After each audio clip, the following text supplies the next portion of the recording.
Okay.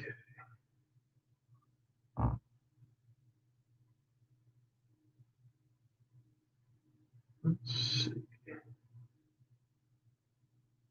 Basic front. Okay, cool. Okay, I think I am live.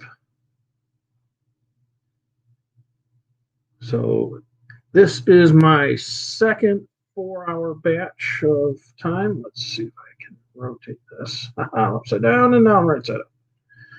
Okay, add this, put this camera in here. That's there. Hey, there we go.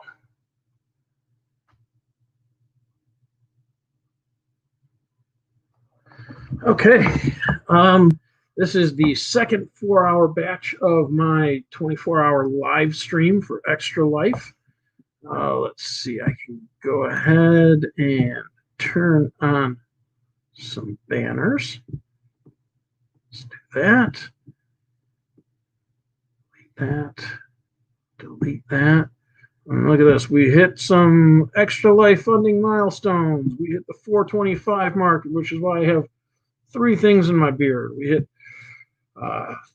375, 400, and 425 we've hit. So I think you can hear me. Let's see.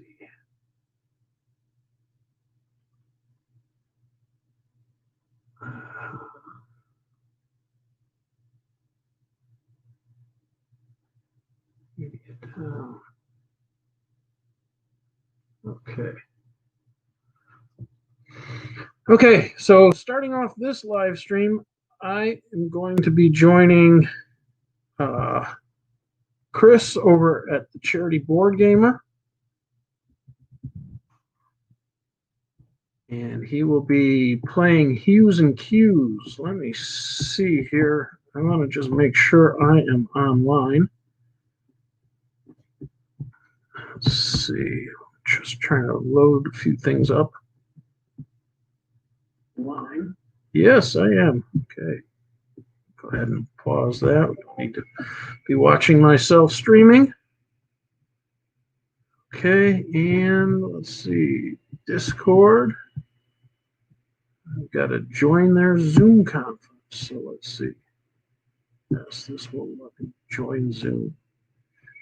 Using cues.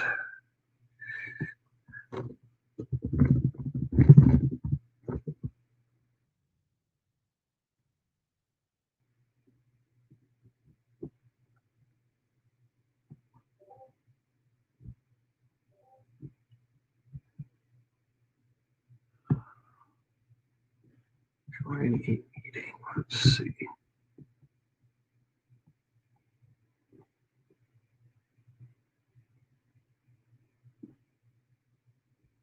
There we go. That's the link that I want. Zoom meeting.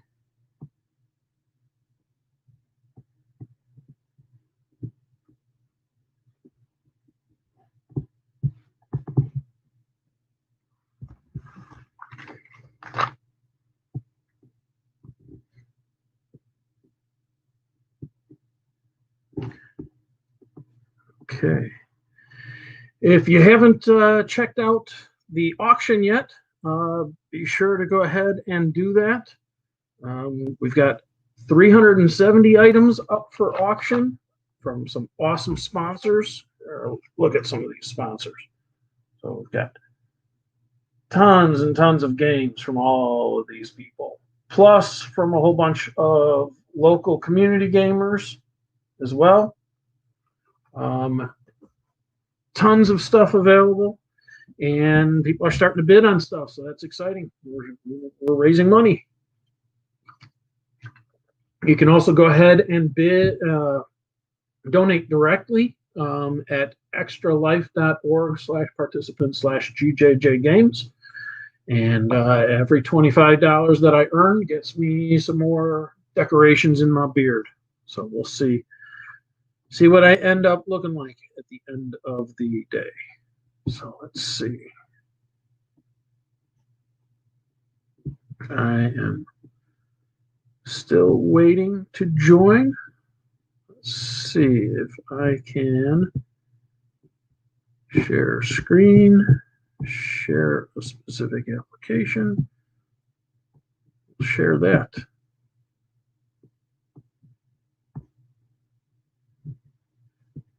Okay.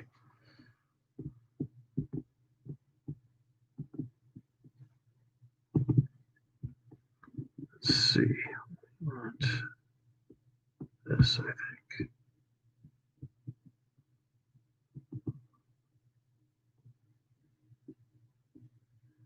I'm gonna see if I can move that one for now.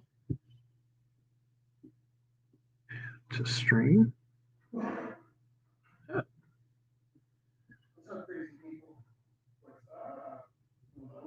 Hello. Start video.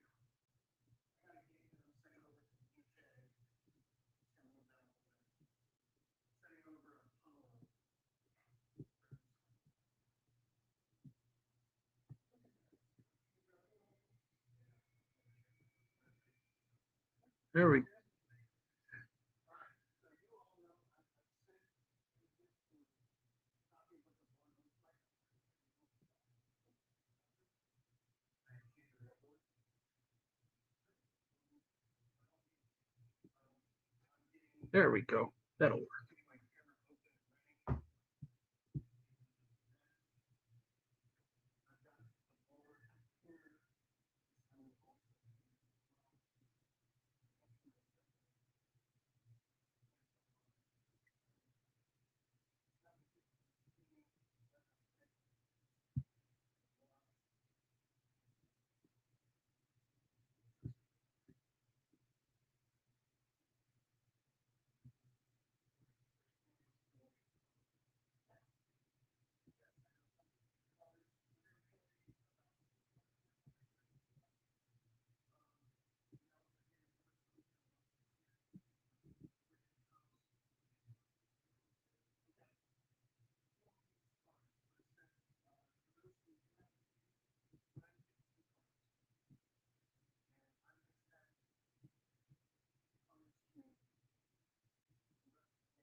I need a card too.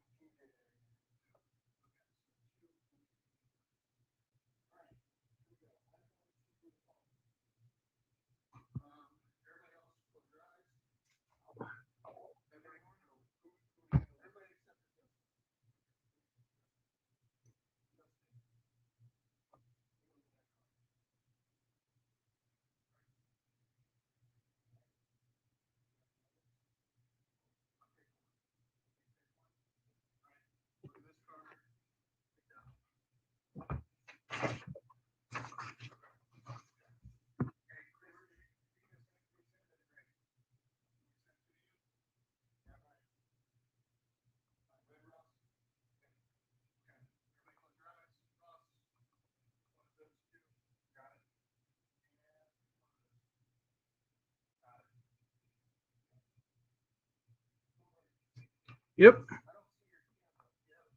I should. Can you hear me? Okay.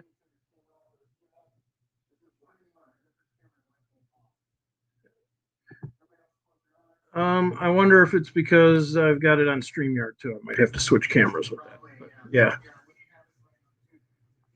Yeah. Okay. So, yeah, and I'll turn it on my phone. So, yeah.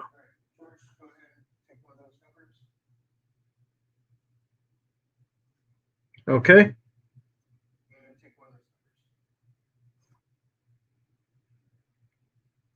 Okay.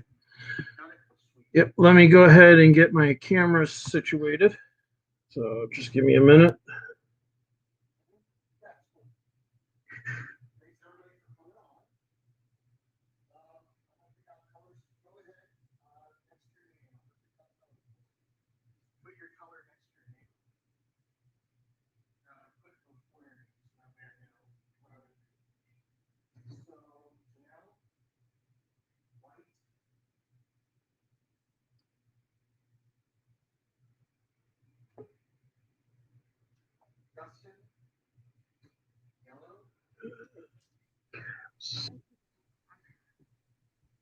Steven, green.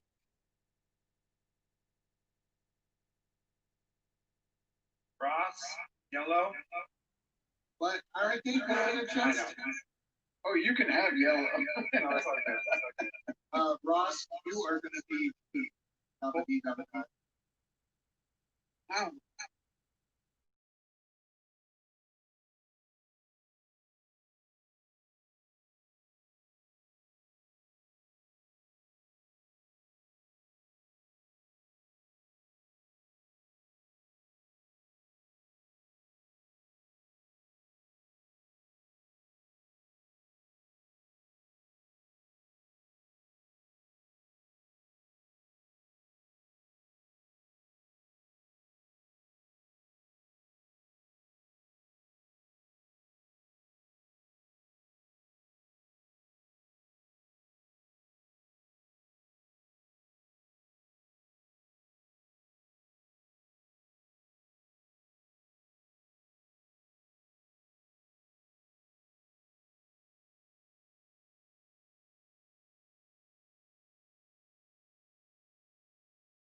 Skin crayon.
Okay, I think that I have sound now. Let me double check this. So sorry about that. No sound on the live stream. Yeah, it looks like it's picking up the sound now. Let's see. Okay. Yeah, there was when I connected to Zoom, I was having trouble getting the video working, getting the audio working. So I think if I have to do that again in the future, I'll figure out how to. Yeah, I do have audio, but I'll figure out how to get the audio working on both of them. So I apologize for that. Hopefully, we're able to join in the Charity Board Gamers live stream on Twitch and see things there. But we are back here. It is just me now. It is 1 o'clock in the morning, and I'm tired, and I still have a long way to go. So I woke up at 6 o'clock this morning, and then couldn't fall back to sleep. So I kept thinking about all the things I needed to do to get ready for this live stream, and it was crazy. And I am trying to check Extra Life, but it looks like it's down. It says, "We apologize. You've encountered an error. Technical support has been notified." So they were down completely for a little while. So if you're trying to donate, try and connect back in. I know they had a problem with this last year. A lot of the live streams and stuff are started at midnight their time. So I know connections were kind of iffy. But on a positive note, the auction is going great. We're getting tons and tons and tons of bids in on the games. So be sure to check it out and check for games that you find interesting. And I think right now, I think it's time for another marble race. So let's see. We can go ahead. Let me see if I can turn this around. You know what? Settings. Okay. Camera. Tell it to use the back facing camera. There we go. Okay. Again, here's the setup. And I think unplug this. And now we're getting an echo.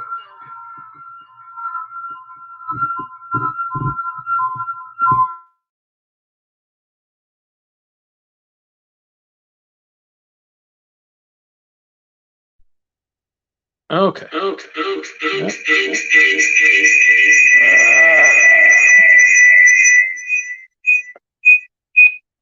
Okay. Trying to run audio and stuff through two different devices gets confusing sometimes. Anyway, I moved this over to here so we can get better light on it. There's the tournament rules.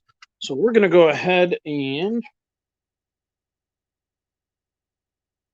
run the next race in the tournament. So there are our 10 marbles. So we've got them all in here, and we are going to go ahead and say, on your marks, get set, and go!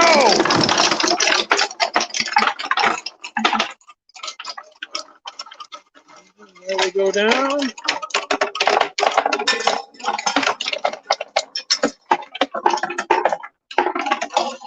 And here they come, and it looks like Lava is our winner.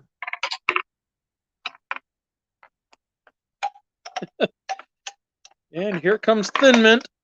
Oh, looks like we got some stucks. So 2, 4, 6, 7 only made it to the end. Where did we get stuck? Oh, look at that. Pinky and Sir Squiggles. Up and Chocolate Banana. There's our 3 that got stuck. Okay. Okay. So, our winner. Let's put this down here. Looks like our winner is Lava. There we go. Get a bigger screen there. Okay, our winner is Lava. So I will go ahead and mark him down for 10 points, or 20 points. And then Neptune, plus 15. Neptune, and then Cheerful, plus 10. And Funfetti, plus 5. And Emerald, plus 2. So that's first, second, third, fourth, and fifth place. And then Hornet and Thin Mint each get 1. So it looks like our current standings. We've got Cheerful has got 25. Neptune also has 25. And Funfetti has 25. So they are our leaders. Lava's got 21. And then Chocolate Banana got stuck again. So Chocolate Banana still has 0. Emerald's got 3. Hornet's got 2. Thin Mint's got 3. Sir Squiggles has 5. And Pinky has 1. So let me go ahead and mark those. Let's see. Plus 0, plus 0, and plus 0. Okay. You know what? Let's go ahead and run one more. Okay. We can do 2 now.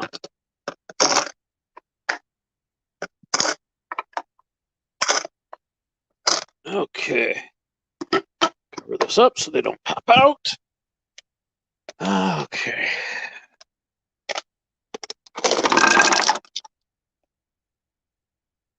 Okay, now we'll go ahead and start another race. So on your marks, get set, and go!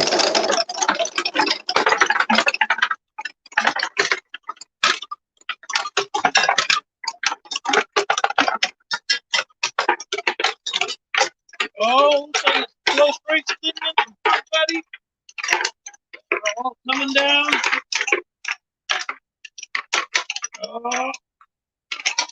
Okay, so what do we have now? We've got 2, 4, 6, 8, 10. All 10 made it. So everybody's getting at least a point. That is good. That means Chocolate Banana is finally on the board. Okay, so we've got Thin Mint here. Got first place with 20. We've got Funfetti with 15. We've got Chocolate Banana with 10. So came back with a decent score. We got Hornet with 5. And Pinky with 2. So that's our top 5. And then everybody else got 1.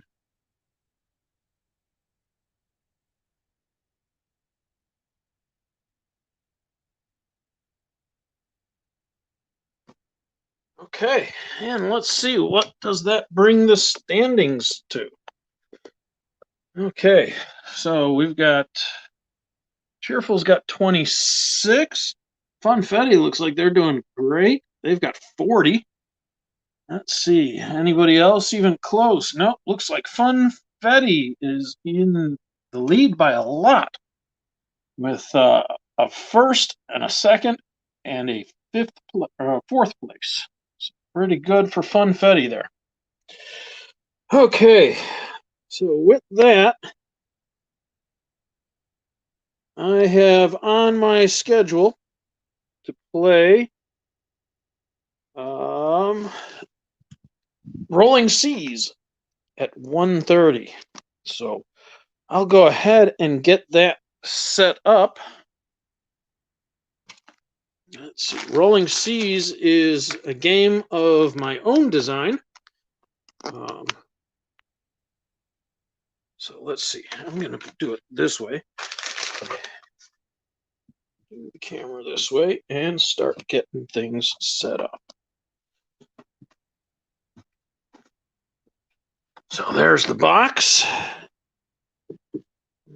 Let me turn this comment off here. Go. Okay.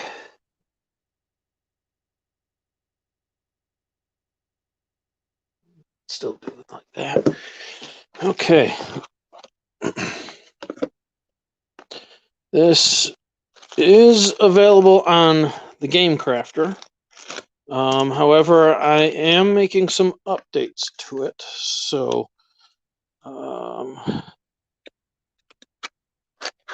use these cards. And I hope to have some good news about it soon.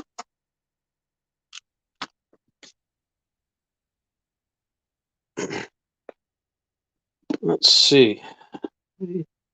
Don't see anybody else watching right now, so I am going to not use the demo map, but here you can see it's a game about sailing your ship around islands and encountering obstacles and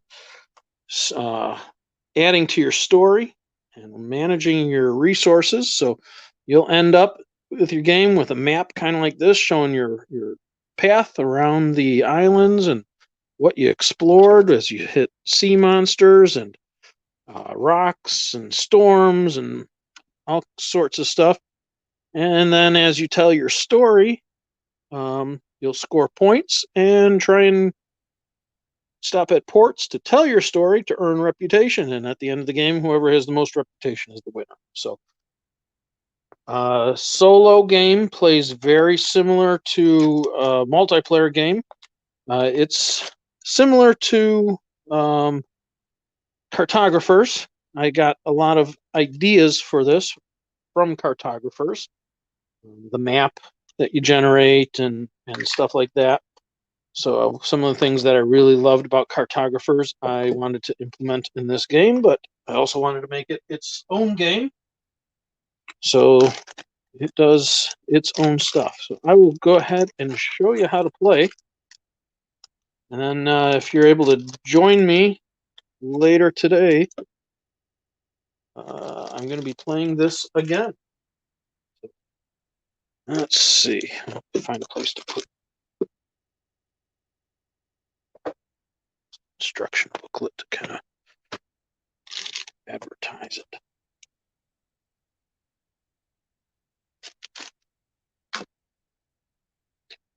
Okay, so get my dice out.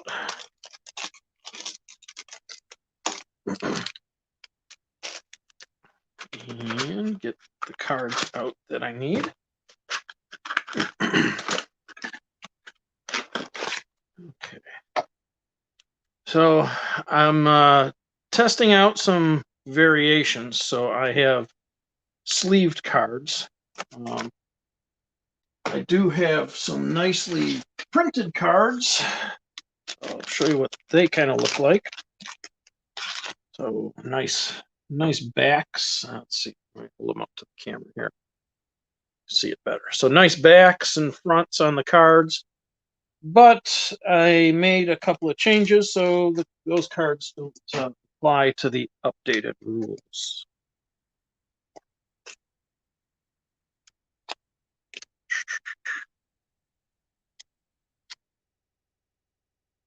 Okay, so I need a compass card, a reference card. Okay, and then we will lay out my map and my ledger. Let's see, put those right there. And just like in my cartographers, I'm going to use dry erase to do it. Okay.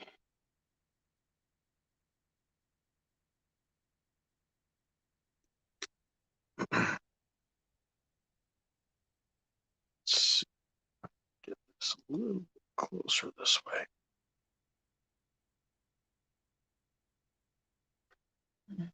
Move this out of the way.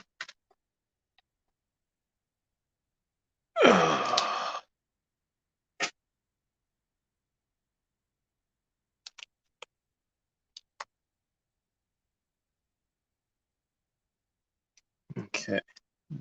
Compass card. Okay, now I have to set up the deck. So we use 30 cards total, a combination of smooth sailing cards that do nothing each round, and a combination of obstacle cards each round. And I am going to throw in the pirates. They are a new feature. So we will shuffle in the 4 pirates into the deck. And now we'll shuffle this deck up a bit. And I think we are going to do half and half. So I should get about 50% of my time should be obstacles. So 1, 2, 3, 4, 5, 6, 7, 8, 9, 10, 11, 12, 13, 14, 15, which means I need 15 of these smooth sailing cards as well. 3, 4, 5, 6, 7, 8, 9, 10. Okay. So these can go out of the game. Just move them out of the way.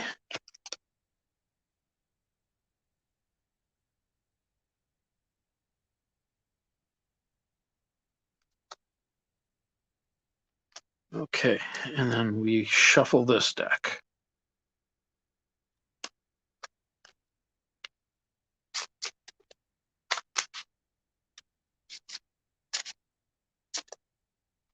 Let's see if I can turn this a bit.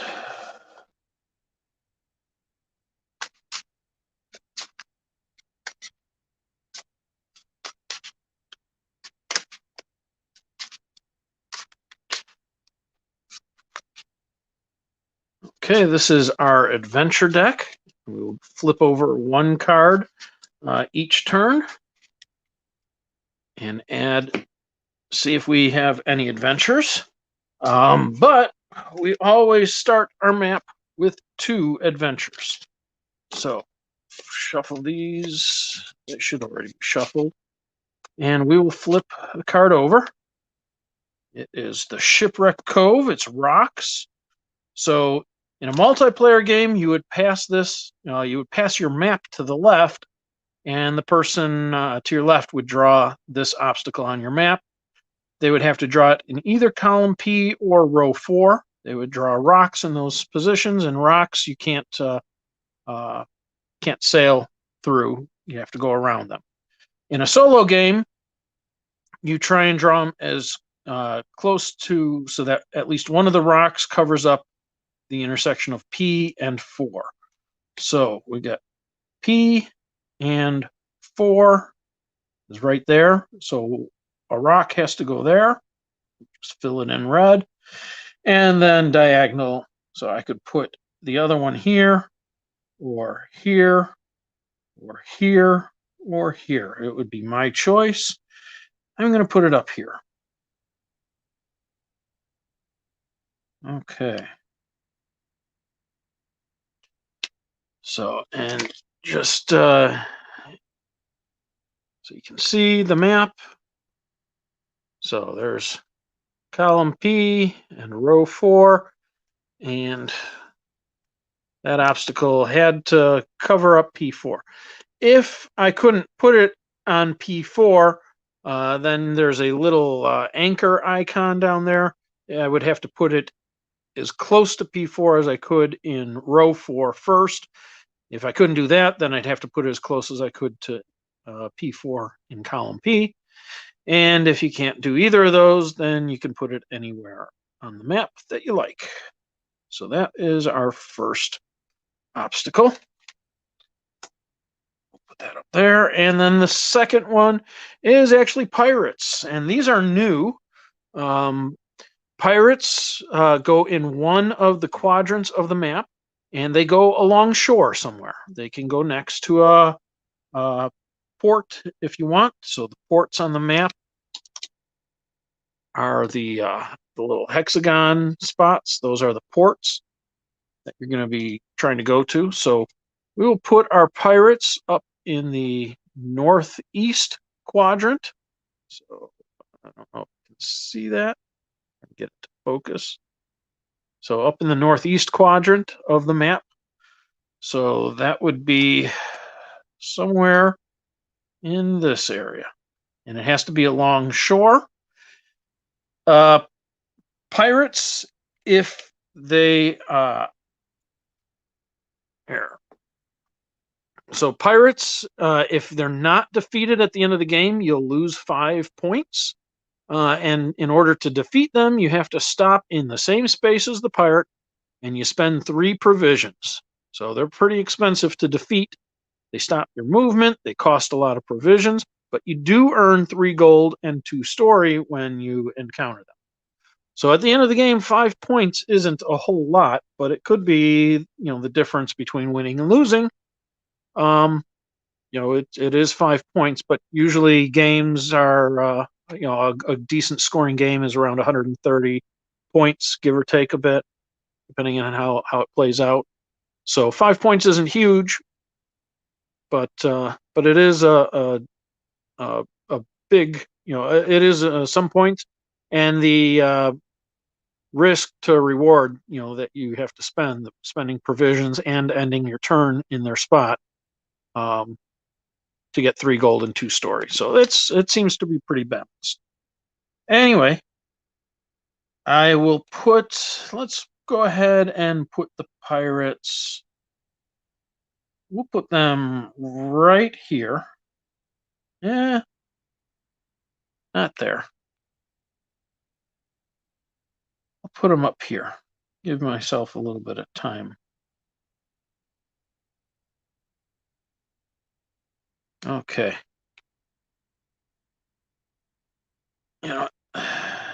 And with the markers, they're pretty big. I'm just going to outline the spot in black. That'll be easier to see. Okay, so those are our starting 2 obstacles. Now that we have starting obstacles on the board, I have to choose a home port. So any one of the 8 ports on the map, I can put a star or a circle or something around it to indicate that that's my home port where my ship is going to start. And let's go ahead and start. We'll start over here. That's my home port. And now I have to put a dot somewhere in the ocean, the water, adjacent to that port. And we'll go ahead. We'll start here. And that is the setup. If I wanted to, I could add my captain's name and my ship's name here. And if I wanted to, throughout the course of the travels, I could add a story to my travel log. Some people do, some people don't. Okay, so now we will follow the turn order. So first step is to resolve adventures. So we will draw and add a card. It's smooth sailing, so we have no adventures.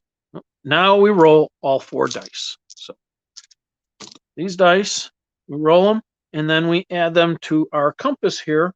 The value of the die goes where the numbers say.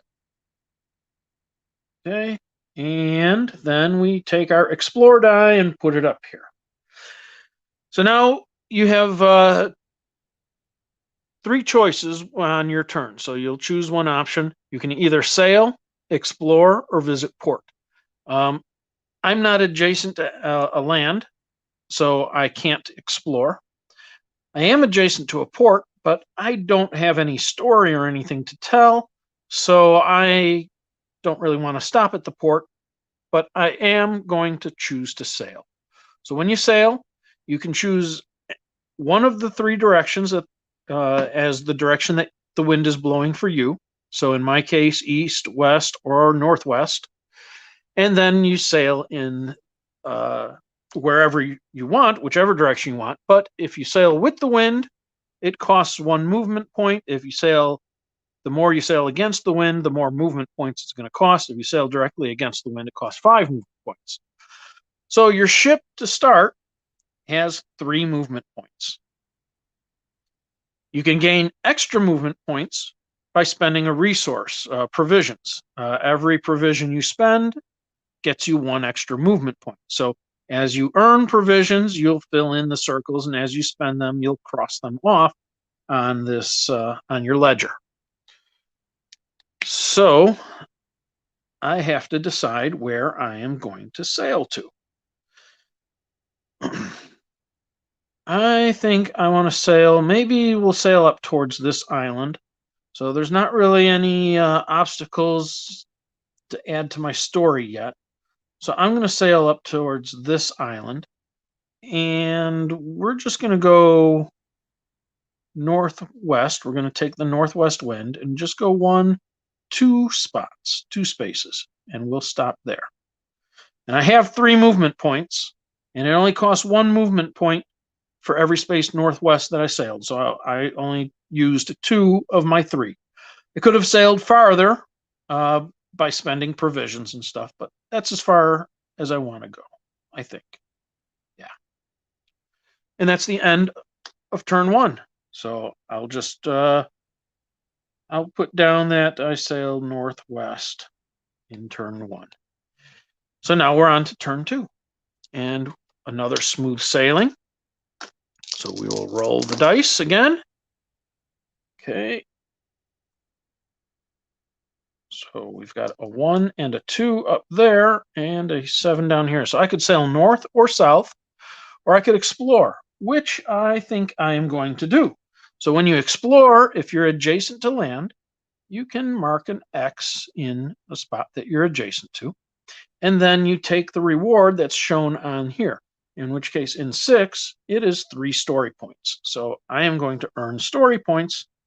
I am going to check off 1, 2, 3 story points, and that gets me a bonus down here. I'll mark it, show that I took it, and that is a resupply. So I can fill my provisions, fill my boat with provisions. My boat can hold 5 provisions for my starting boat. I've already got 3, so I'll just go 4, 5. And now I am fully loaded with provisions, and I earn 3 story points. And that's the end of turn 2. So I explored. So we'll move on to turn 3. And now we have a sea monster. So obstacles other than, or adventures other than rocks, you'll draw on your own map. So sea monsters are purple. So get the purple marker out. And I can draw it anywhere in column P or row 11 that I want to on my map. So column P is here, and row 11 is here.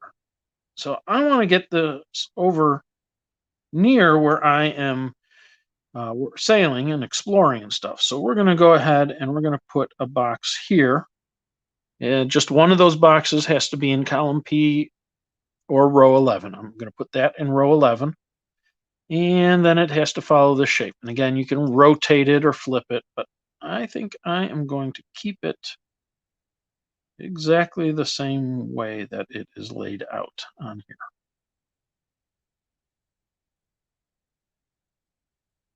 Okay, so we've got our first sea monster that we have encountered. Okay, and now I roll the dice and decide what I'm going to do. So we've got 1 for explore, 7, 5, and 5. So I can sail east or south or explore to get to 2 provisions, 2 gold, and a story. I think I'm going to explore. I'm kind of tucked in here in a spot where I can explore. And that is going to get me 2 provisions. So when you explore, you always get whatever provisions you have. But since my ship can only hold 5, I have to dump 2 of them. But that does get me towards this bonus at the end. So it is good to explore and gain provisions. The resupply that I did just fills my ship up.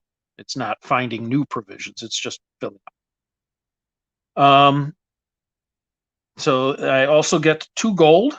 So you see the gold here. That will be used later when I am in port. I'll be able to upgrade my ship or buy supplies, buy provisions, resupply there. And I also get 1 story. So I'll check off another story. And that is the end of turn 3. I explored again. Okay, so turn 4 is smooth sailing. Okay, 10, 3, and a 5. Now I could sail over 1 space and stop at that port on the next turn, but you know what?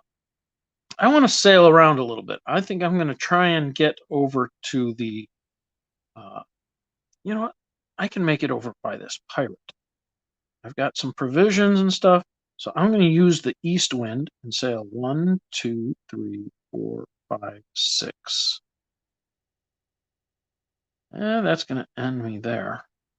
I could go 7, 8 and end right next to the pirate. So because the wind was blowing east, it cost me 1 movement point. So this little compass here can help you calculate. So I'll hold this up a little bit so you can see. So the direction that you choose for the wind, you put the 1 in that direction. So east was 1. And then I traveled 1, 2, 3, 4, 5, 6 spaces to the east, so that cost me 6 movement points. But then I wanted to head southeast 1 space, so that cost me another 2 movement points. 6, 7, 8 to head southeast, to end right there. And that was 3 movement points, and 4, 5, 6, 7, 8. That used all my provisions.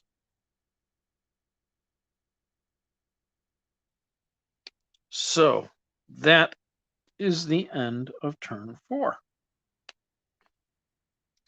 Now, got to draw a card first. We have another sea monster at spot column J, which is here, or row 2, which is here. I think I'm going to put them down here, kind of right in the middle. Do them J. We'll do that. I may be able to hit that sea monster. There. I'm going to need to get a little bit to get him. Let's see. I'm just going to check the computer, see if Extra Life is back up. They were having some problems.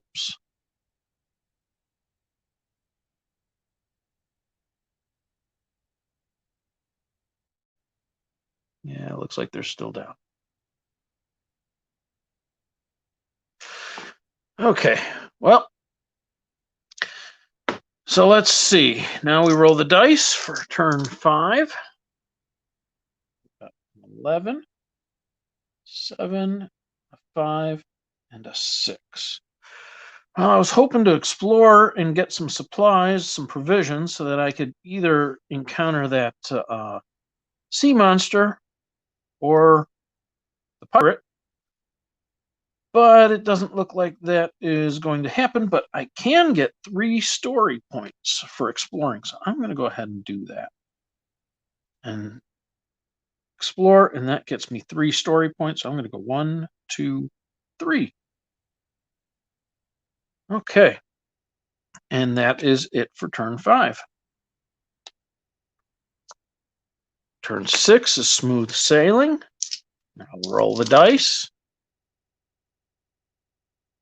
And you can't explore in a space that you've previously explored. So I can't explore again there, and I'm only adjacent to the one spot. It's directly adjacent, which means I kind of have to sail. And I don't have any provisions, so I cannot attack the pirate, and I cannot attack the sea monster. Both of them require provisions in order to move into there. So the sea monster requires one provision to move into a sea monster space, and the pirate, like I said before, I have to end my movement in the pirate space and spend 3 provisions in order to defeat it. But I get some gold and stuff when I do. So I am going to sail. I'm going to sail east. And again, I'll choose the one to the east. Can't sail directly to the east, so I have to sail southeast. So that's 1, 2, and 3. And that's as far as I can go because I have no provisions and my ship's movement is only 3. But at least I'm in a spot where I can explore twice and I can maybe try and find some provisions. So let's mark turn 6. You could just mark the turns off with an X or whatever. I like to put a little symbol showing what I did on that turn. But let's see. We've got some rocks this time. So remember, in a multiplayer game, you would pass your maps and your opponent would draw them on the map where the rocks would go. In a solo game, I have to put the rocks in spot D12. So there's D12. So I have to put a rock here. And it has to be adjacent. So I can't cover up the sea monster because it's already there. So I could put the rock there, there, or there for the other rock. Now, if I put it here, it's going to block off a passage around completely. And same if I put it here. It means I would have to, if I was going through here, I would have to go through that sea monster. I wouldn't have the option. So I'm going to put it here. Just because it gives me a little bit more flexibility.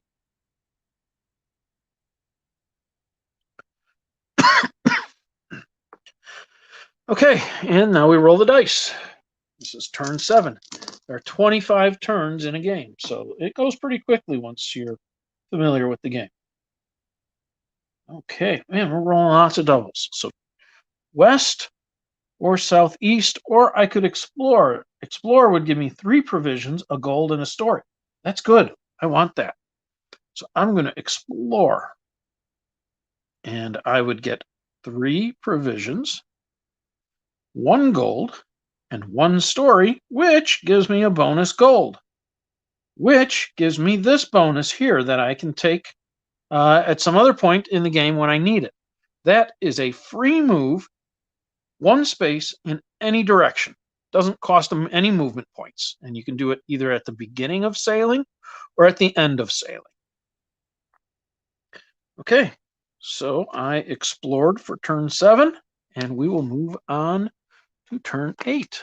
And it's smooth sailing, which is okay.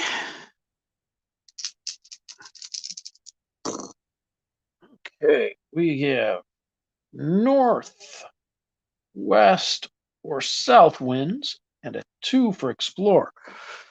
So I could explore again and get over to here, which would get me 1 provision, 1 gold, and 2 story. Or I could sail. I want to try and defeat that pirate, so I am going to explore again, get another provision. It's going to take 3 to defeat that pirate, so maybe 1 more provision, depending on how the wind is blowing, will help me get there. So that gives me 1 provision, gives me another gold, and it gives me 2 story points. So I'm doing pretty good on my story, but again, it doesn't count for anything until I stop at a port and tell the story. So sometimes it's better to tell your story, even if it's not worth many points, but if you tell it more often, it'll build faster. So let's see. That was turn 8. I explored. turn 9. Smooth sailing again. So let's roll the dice. Got 12. Another 12. And a 4. Okay, that's actually kind of good for me. So if I choose northwest as the direction, that means it would cost 1, 2, 3, 4, 5 movement points. I have 3, 4, 5, but that would only leave me 2 provisions, which I can't fight the pirate with. So I am going to use my free move, 1 space in any direction, to go to here. And now it'll cost me 1 to sail northeast and 2, 3 to get into the pirate. So I didn't have to spend, I did spend my bonus, but I didn't have to spend any extra provisions to get there.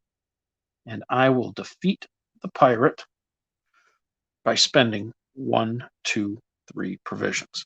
And again, when you defeat the pirate, you get 3 gold and 2 story. So that was big. 1, 2, 3 gold and 2 story points. So I'm up to 12 story points now. That's pretty good. And so I sailed northwest. But now I got to get to a port to tell that story. Got plenty of gold. So smooth sailing again. That's good. And now let's see if the wind is going to be favorable and let me get to my port. Okay, no, it doesn't look like it. I am going to be sailing west, north, or northwest, and an explore. You know what? I am now adjacent to land that I haven't explored yet. I'm going to take that explore and get 3 provisions. 1, 2, 3. And that fills up this row, which is going to get me a bonus point at the end of the game. Not a lot, but it's worth something. And then 1 gold, which is going to get me a bonus story point, which is going to earn me a free move at some point. And then 1 more story point. So sometimes you can really chain together those bonuses. It's kind of fun. Okay, and I explored in turn 10. So now we are on to turn 11. Smooth sailing again. That means at some point I'm going to hit a lot of obstacles, which could be good, could be bad, depending on what comes up and what I'm trying to do at the time. Okay. Now, let's see. Can I get to a port? Let's see. We have a southeast. That is pretty good for me. So I am going to sail 1, 2 to get to the south. 3, 4. Because I'm sailing 2 southeast. So we sailed south once. Let's see. So on my little compass token, southeast. South would cost me 2 movement points. And then southeast is 1, 2. So that was 4 movement points. So my 3 and 4. Okay, great. So southeast. Okay, turn 12. We have another sea monster. This is the sea serpent. And that has to be in column J, row 8. I'm feeling pretty good about this at this time. So we're going to kind of surround me with a sea monster. I think I'm going to go to port and get a pretty good ship and fill up on provisions and be able to go battle a sea monster and tell some stories. Okay, so then we roll the dice. 6, 12, 11, and 3. So those are my options, but you know what? I am going to stop at the port and tell my story. So I'm going to stop at the port. I'll fill it in to mark that I was there. I can still stop there again, but I can't tell my story there again. So I'm going to tell my story. So when you tell your story, the first thing that you do is you score points equal to your story level. So my story is worth 14. I'm going to put it down here in my reputation. That gets me 14 reputation points. And then I gain a story because visiting port becomes part of your story. And then I fill in the port, which I already did. Now I have the opportunity to upgrade my ship if I want. So the next ship costs 4 gold. I have plenty of gold, so I'm going to go ahead and do that. 1, 2, 3, 4 gold. And then I also have the opportunity to resupply. So I can spend 1 gold, and I have it, to fill up my cargo. So my new ship now holds 7. So I've already got 1, 2, 3. So I'll go 4, 5, 6, 7. Again, a resupply just fills your ship up. It doesn't give you 7. It just fills you up to 7. So if I had already had 7, it wouldn't cost, it wouldn't pay to resupply. If I had 6 in my ship and I resupplied, I would spend a gold to get 1 provision. So it pays to come into port, fairly empty if you can. Anyway, that was turn 12. So we're about halfway done now. So that was going to port. So turn 13. We've got some storms now. So storms go same way as the sea monsters. So in O or 3. So there's not really anywhere I can put it in column O unless I did like here, here, here, here. Or I could do here, here, here, here. But that's not anywhere that I want to go. So I'm going to look at row 3. And that doesn't really give me any options. So you know what?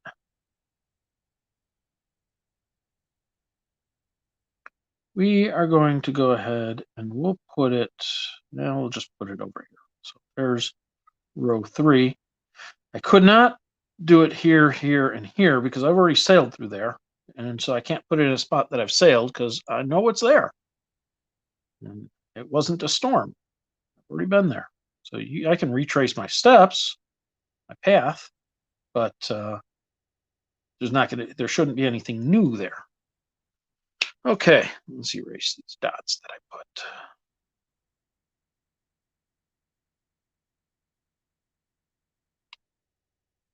Okay, let's see.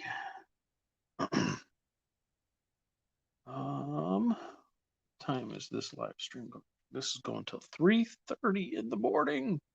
Still have quite a ways to go. Okay. Gotta roll the dice. 8, 3, 6, 8. Okay. So I can't stay there. I'm gonna have to sail away from there because there's nothing to do now. I've been to the port. You can't explore at a port. Not adjacent to any land that I can't explore, so I can sail.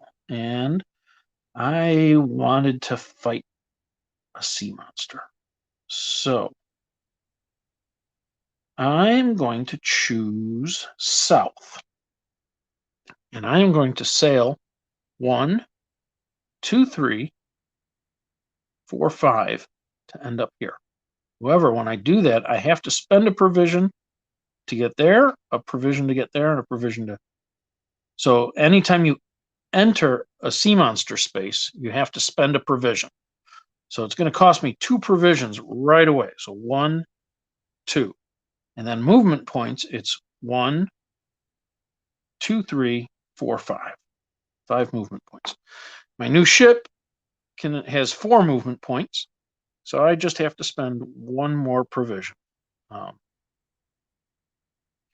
that is turn 13. I chose south wind. Okay. So turn 14. Get some more rocks. Those go in G15. So there's G15. So I'm going to put it there. So I can put it here or here from that spot. I'm going to put it here. Hope that I don't have to sail through that tiny little area. We'll find out. Okay, roll the dice. 12, 6, 11, and a 5. Okay, that would get me 3 gold and a story. You know what? I have plenty of gold right now. I need to encounter some more sea monsters. So, what happens if I go northwest? So if I go northwest, I could go 1, 2, 3.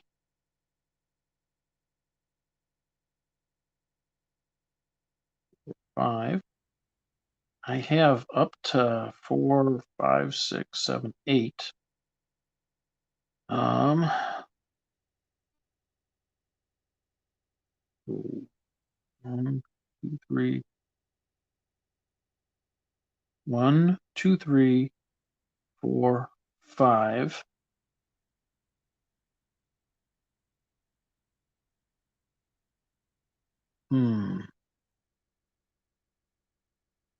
This is where doing the calculations could help.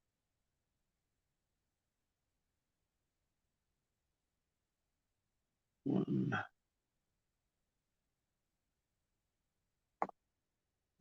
What's going on?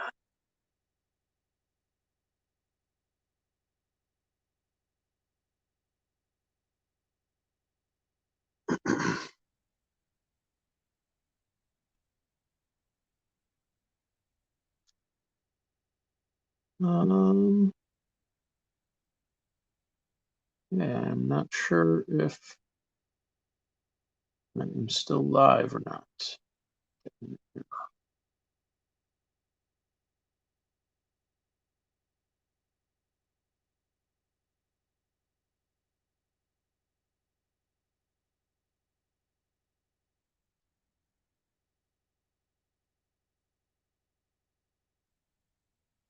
Look like it's frozen up. It's going. Okay. Let's just be.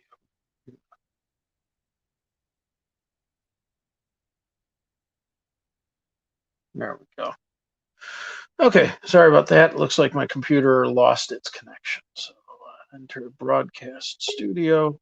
There we go.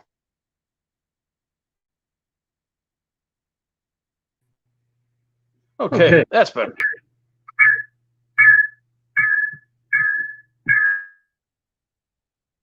Yep, sorry about that. Okay. Let's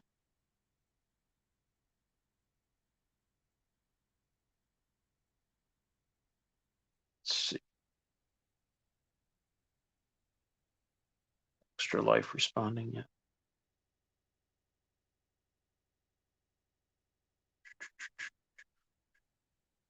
Doesn't look like extra life is responding. They're having some issues tonight.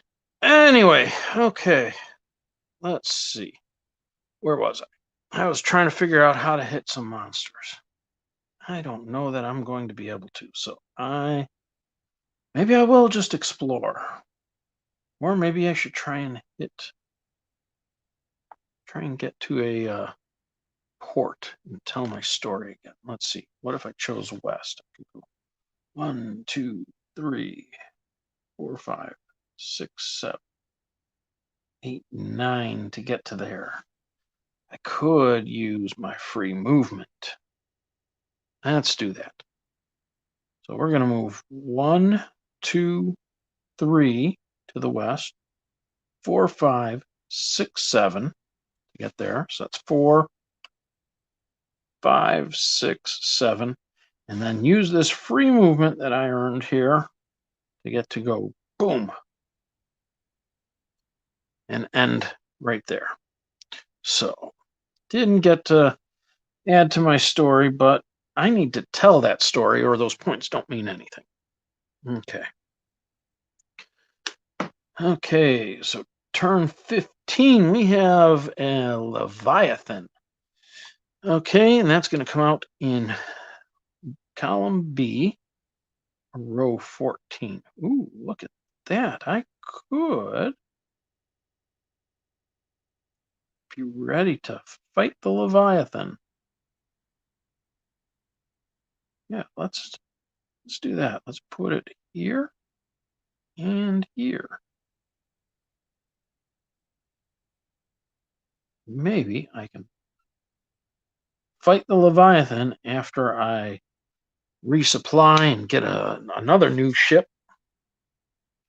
Although I'm not going to be able to afford both because the next ship costs 5. I've only got 5 gold.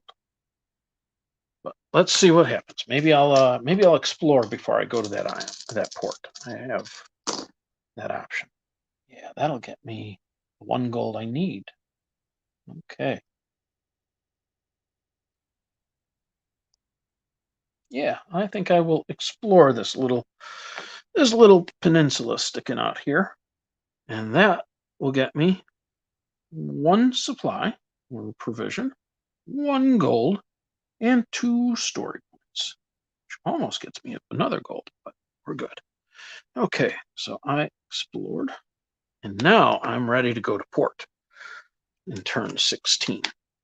Oh, we got some currents. So currents push you along. They're going to be column M or row 10. That's somewhat useful. Yeah, if I put it, I'm going to put it here and here. And then I can use the arrows. Oh, that's not what I want to do. I can't place the arrows to get.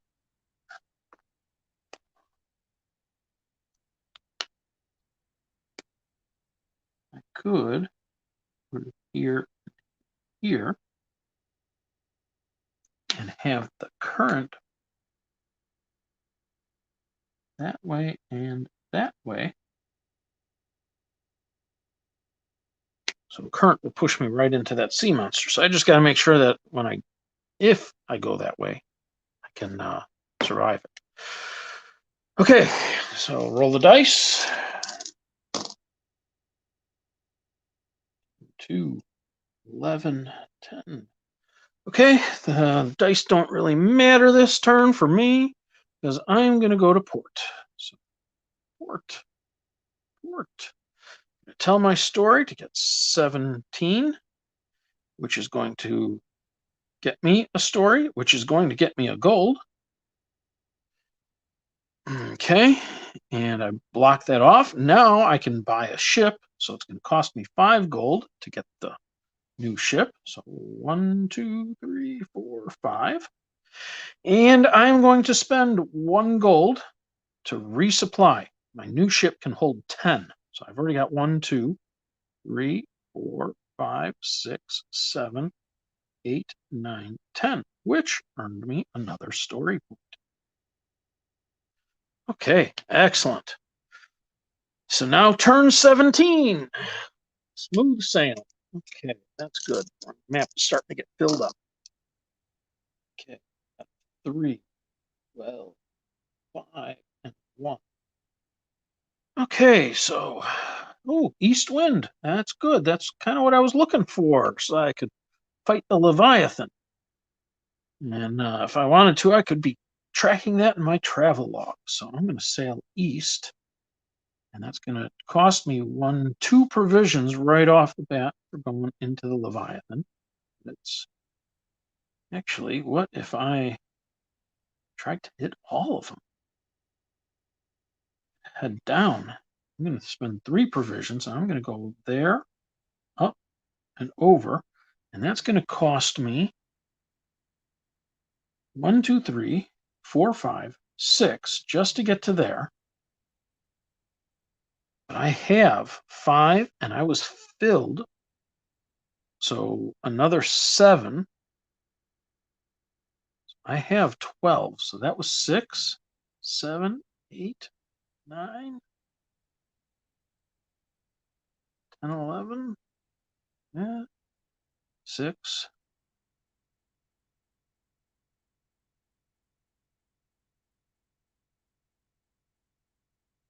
7, 8, 9. Let's just end right there. We'll see where we go. So that was 9 movements. So I used my 1, 2, 3 for encountering that sea monster. Oh, you know what? I completely forgot. When I encountered this sea monster, I should have scored 2 story points for each one of them. Which means this should have been 21. See, I'm tired. It's getting late. And I should have had a resupply before. I think I would have had 2 more, but I would have lost 2. Well, let's just say that's close enough. Okay.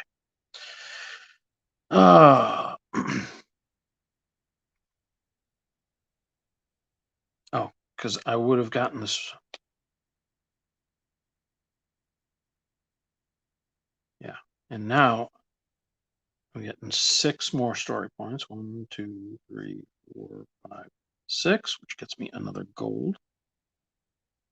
And I have spent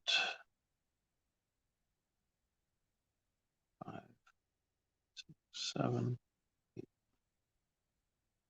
Okay. I probably screwed up. I'm tired, but I'll play again later and hopefully not screw up. But you at least get the point of the game, and we'll see how I do. I'll put an asterisk next to this score, whatever it ends up as.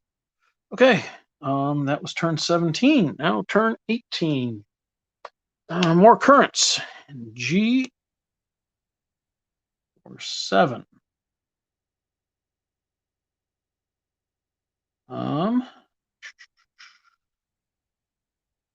Well, yeah, they're not really going to help me in G at all anywhere. And 7. Not really going to help me anywhere in 7 either. So let's just, what the heck? Let's put them here.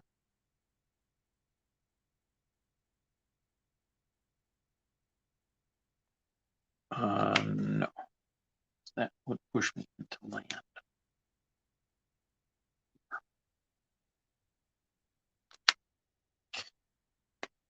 And let's see, arrow that way, and then that arrow. So remember, you can flip and rotate these. So this is rotated this way and then flipped, so that arrow is pointing to the right instead of left. Okay. Let's 10. Okay, I can explore to get 3 provisions of gold in a story. I need to get to some of these ports and tell my story.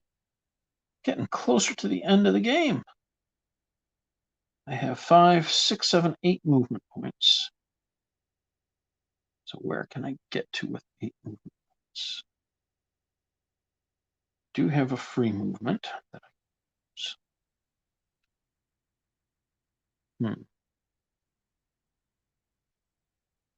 So if I choose a west wind, 1, 2, 3, 4, 5, 6, 7, 8, and here.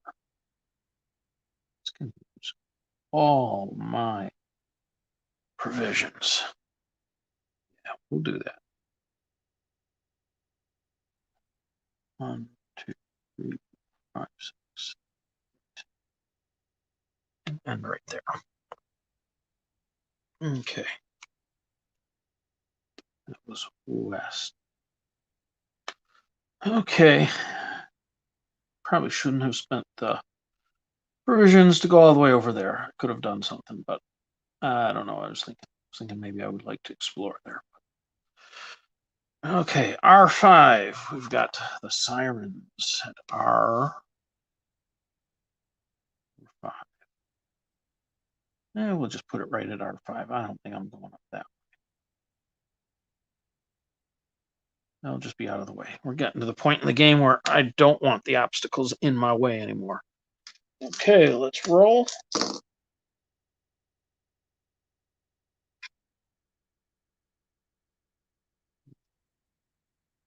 Okay, that gets me 2 provisions, 2 gold, and a story. I'll take it for the explorer.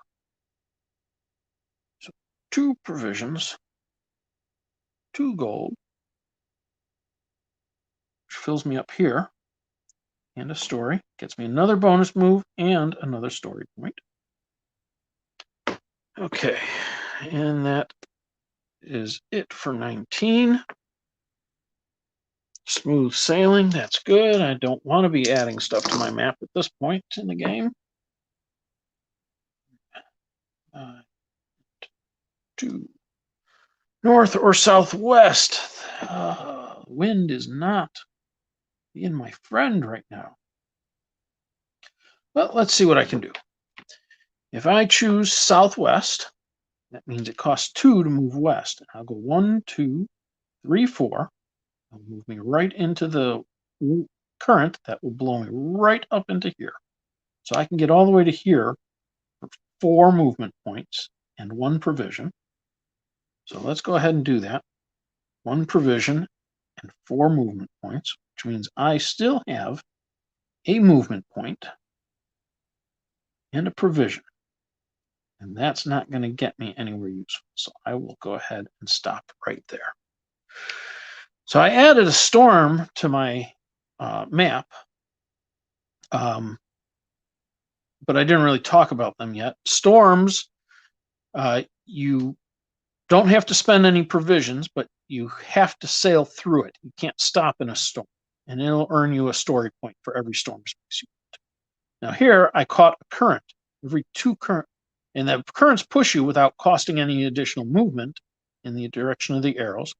And every 2 current spaces you go through gets you 1 story point. So that got me a story. And then encountering a sea monster costs a provision just to get into the space. But you spend or you earn 2 story points when you encounter a sea monster. So that got me 2 story points, which gets me this resupply bonus.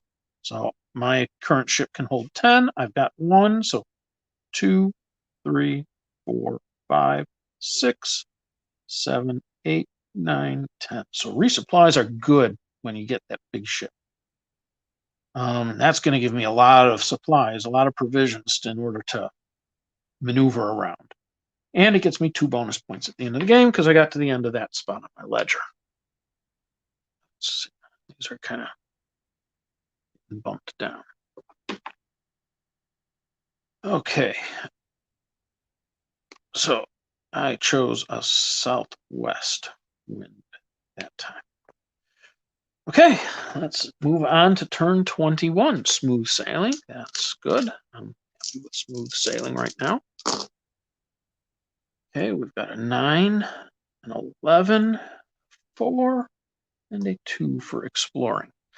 So now, as we're getting closer to the end of the game, one thing you want to think about is where you end. If you end at a port, you get 5 bonus points. But if you end at your home port, you get 10 bonus points. So you want to try and think about where you're going to end up. Okay. I want to try and get to another port to tell my story. So I have to decide, is it going to be worth the extra movement and supplies to get up to that port, which is closer to my home port as I'm nearing the end? Or do I want to sail all the way over here, maybe through a monster, and then hope I can make it all the way back there? I think I am going to do that. I am going to choose a southwest wind. So I'm going to sail 1, 2, because when I choose a southwest wind, heading west costs 2 movement points. 3, but that cost me a provision.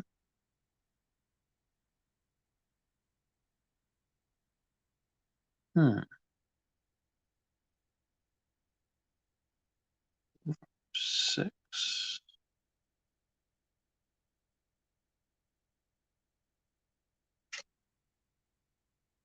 11. I think I have enough to do that.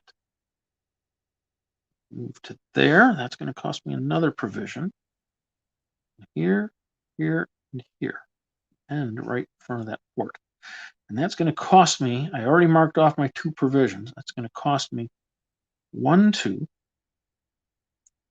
3, 4, 5, 6, 7, 8, 9, 10, 11 movement points. And I've got 5, 6, 7, 8, 9, 10, 11. See, when you get that big ship and you're filled, really gives you a lot of options for how to maneuver. Okay, so that was pretty good. I chose another southwest wind. Sailed all over the place, and I sailed through 2 sea monsters, so that's 4 more story points, which gets me another bonus movement. So I've got 2 bonus movements that I will be able to use at the end of the game. Now, unfortunately, I've only told my story twice. So if I had been telling small stories, 10 points or so, and I told it 4 or 5 times, I might end up having more points than I am going to on this game. I have a big story, but I'm not telling it very often. Okay. Anyway, turn 22. We've got another current, so maybe I can put this in a spot that's going to help me get back up that way. K or 6? Let's look at 6 and K. That's not going to help too much.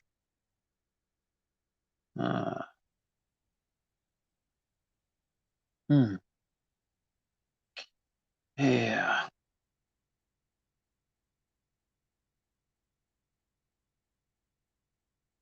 Yep, not going to help me. So we're just going to...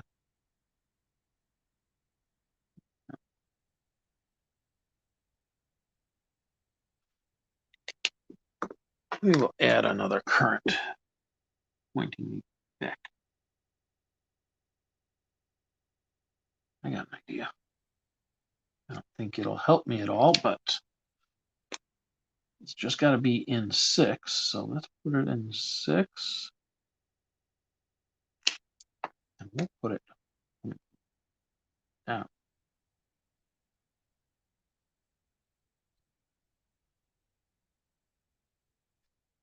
And that way, maybe I can come up there and hit there, and it'll push me right back. If I have a little bit of extra movement, it might get me an extra point. Okay.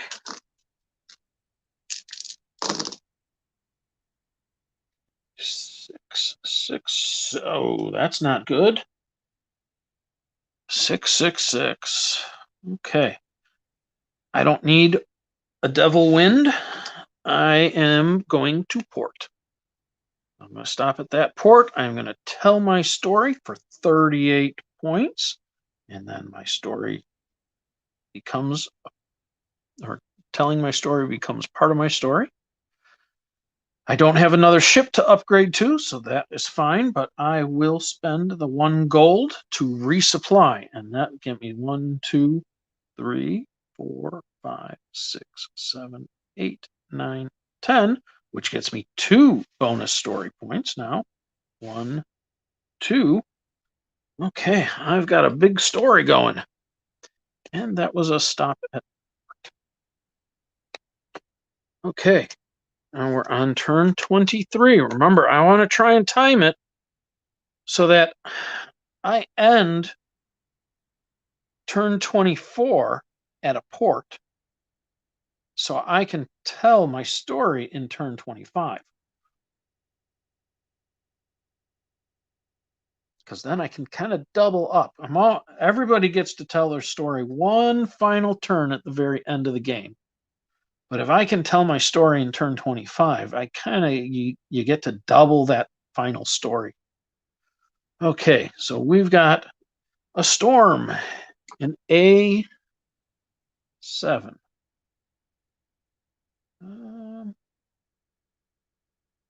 Yeah, you know what? We'll keep it here.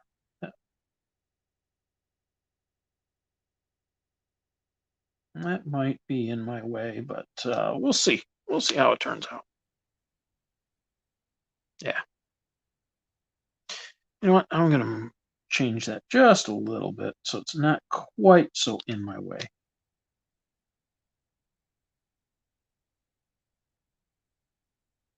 We'll put it here. Still in column A and row 7, so it's meeting both of the criteria. Again, it only has to be an A or 7, but I might have a chance to hit that if I'm heading up to one of those ports. So let's see if there's a better wind this time. Okay, 11, 4, and 4. Not really helpful. I was hoping for something a little bit more northerly, but I do have a full cargo hold, and I do have 2 bonus movements.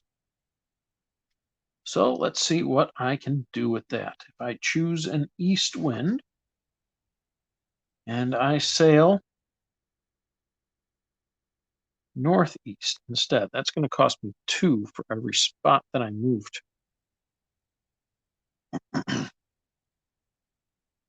So let's see. 2, 4, 6.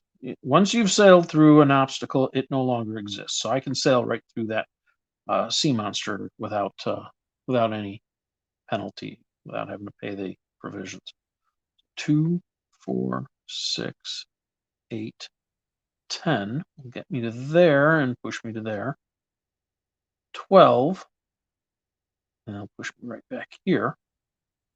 And that'll get me to my home port on turn 23. I'm not sure I want to be there on turn 23. I want to be there on turn 24.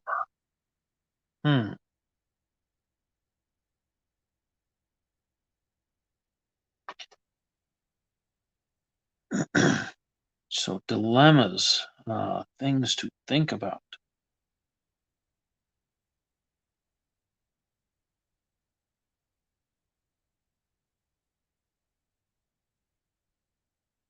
I could go 2, 4, 6, 9, 10, 11, 12, 13, 14, 15, and get to this port. And then I would tell my story at that port in turn 24 and maybe be able to sail. I'm going to try that. Okay, so that's 2. That's just to make it easy to figure out. 5, 2, 3, 4, 5, 6, 7, 8, 9, 10, 11, 12, 13, 14, 15 to get there. And that's 5, 6, 7, 8, 9, 10, 11, 12, 13, 14, 15. And I'm going to be able to afford to resupply, which is going to get me 10. Not going to be enough to get those last 3 points, but it'll give me enough to hopefully maneuver just this little ways to end up there at turn 25 to get me the 10-point bonus. I'm only going to be able to hit 1 port to tell my story one more time within the game. So we'll try and tell the story there and end there. See how that works out. So turn 23, I sailed east. Okay. Smooth sailing.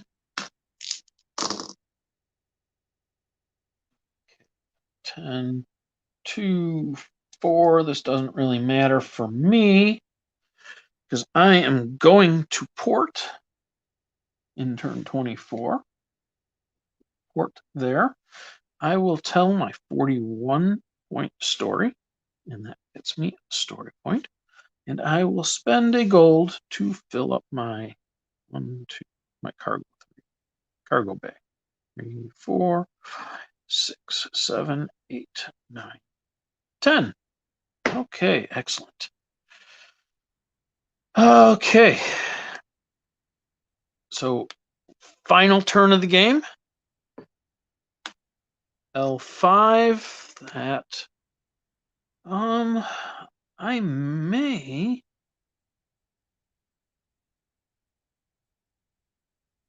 Well, that would make things interesting. You can't stop in a store. So I'm going to just try and do this.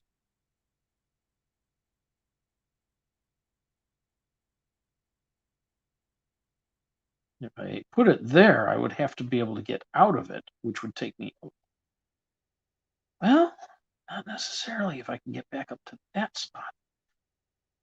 Let's keep our fingers crossed. We'll try that.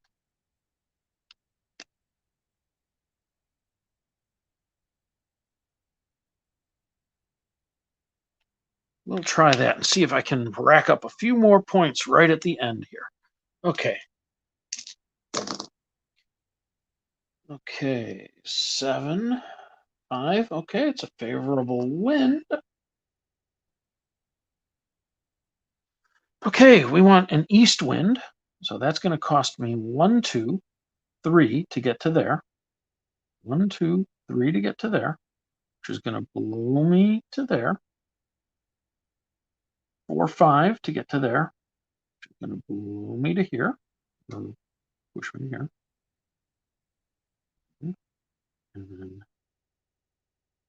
I chose an east wind. That's going to be 4 to get to there. So 9 points, and I will end in the exact spot that I started. And that's going to cost me 9 movement. So 5, 6, 7, 8, 9.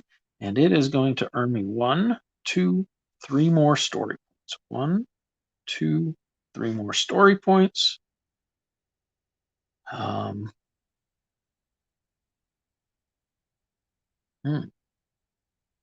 I might have been able to use these bonus movements and some extra resources, some extra provisions to get even more points. But you know what? I'm not going to worry about it.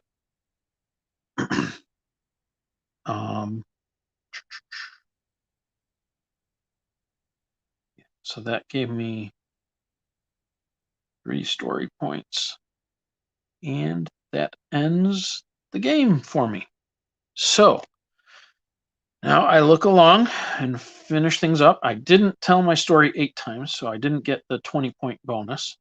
My final story is worth 45 points.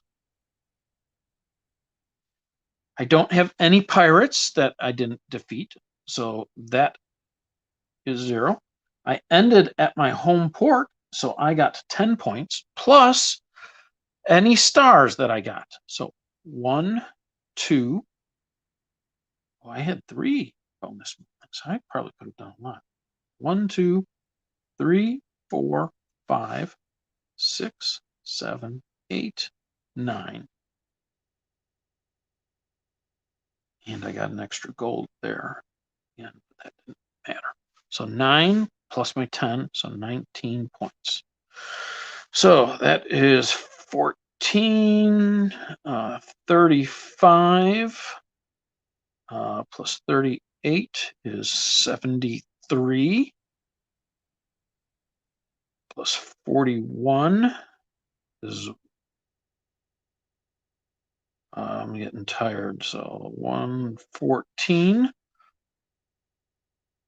Plus 45 is 159, plus 19 is 178. That was a pretty good score, considering I only told my story 4 times.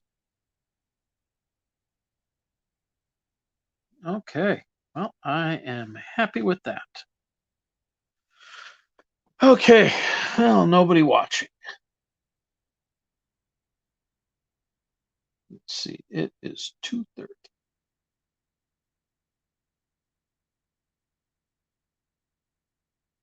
A lot of people registering for the auctions. That is good. You're up to 34 people registered. That's pretty awesome.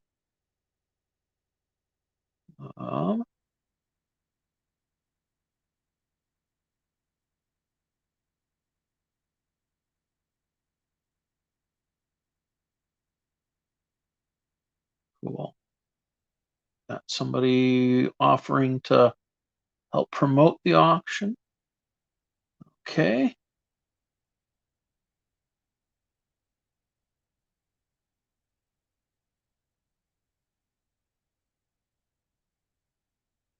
Okay, you know what? I forgot to send an email to somebody that I had to send it to. Here we go.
There we go. Okay, anyway, I was saying I've got to send an email out to Victory Point Games because I won a contest that they were running. So they sent me this game, Caverna Cave versus Cave. So thank you very much to Vasily at Victory Conditions. So thank you to Vasily at Victory Conditions for picking me to win a copy of Caverna Cave versus Cave on their giveaway that they were running last week. So I told them I would show it off on my Twitch, on my live stream. So let's just take a look at it. I know nobody is watching right now, but it is being recorded, so maybe somebody will watch it at a later point in time.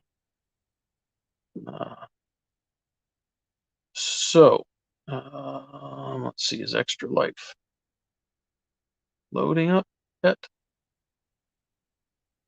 No, still looks like it isn't. Okay, anyway, here is Caverna Cave versus Cave. So Caverna is one of my wife's favorite games. We don't own it, so it's been a long time since we've played it. But I'm excited to try and show her the two-player game at some point. So that nice rule book. Oh, cool. Yeah, one of the things she loved about Caverna was all the really cool meeples. So not as many in this game, but they look nice. So it looks like we got wood, stone, wheat, and maybe it's Bart Simpson. Let's open this up.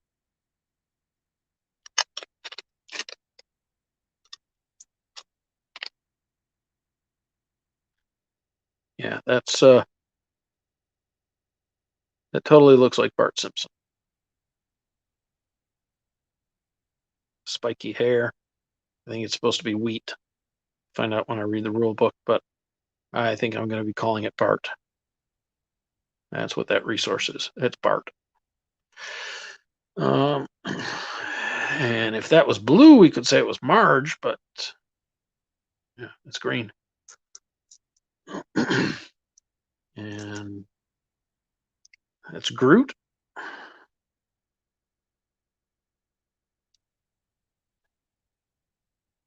And Stone Tears. Yes, I'm getting tired. Got a bunch of baggies to keep stuff in. That's always handy. I like when games include the baggies with. Let's see. I'm gonna have to take this one off first. It is 2:30 in the morning, and I've been up since 6. Don't need puzzles right now. You know, I'm tired when a couple of ribbons has me stumped. Okay. Let's see. Caverna. And get some of these boards.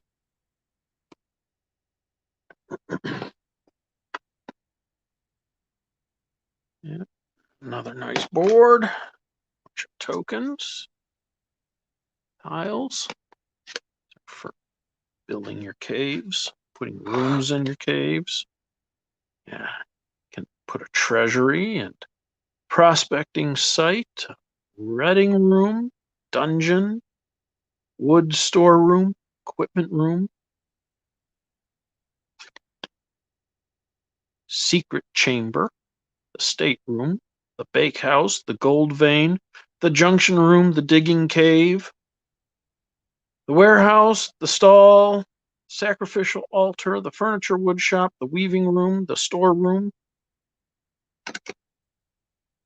What else do we have here? Cultivation, furnishing, expansion, breach, masonry, housework, excavation, undermining, drift mining, expedition, renovation, undergrowth, shelf, spinning wheel, tunnel, parlor, food corner, grindstone. Okay, and we got a chicken with a Viking helmet. Very cool. Okay, what else do we have here?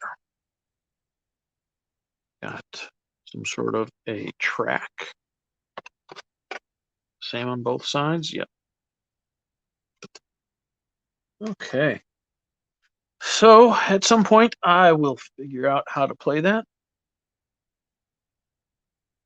For 1 and 2 players, ages 12 and up. So, it plays solo. So, guess what? I can learn how to play it tonight. Because I am playing solo games tonight. Because nobody else is staying up with me. Okay, so I will figure this out in a little bit. Yeah.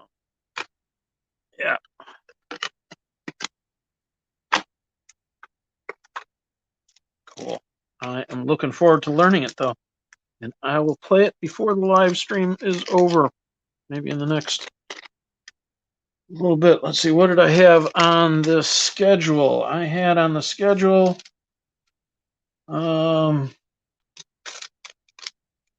yeah, pretty much open gaming from now until 10 a.m. when I'm going to play Rolling Seas again, if anybody wants to join me. So, everybody that is not listening to me right now, because I'm the only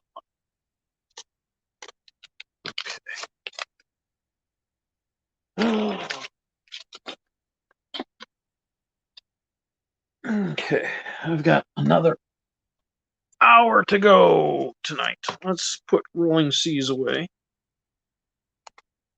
Let's take the pirates out, because if anybody new is playing with me later, I'm not going to want the pirates in.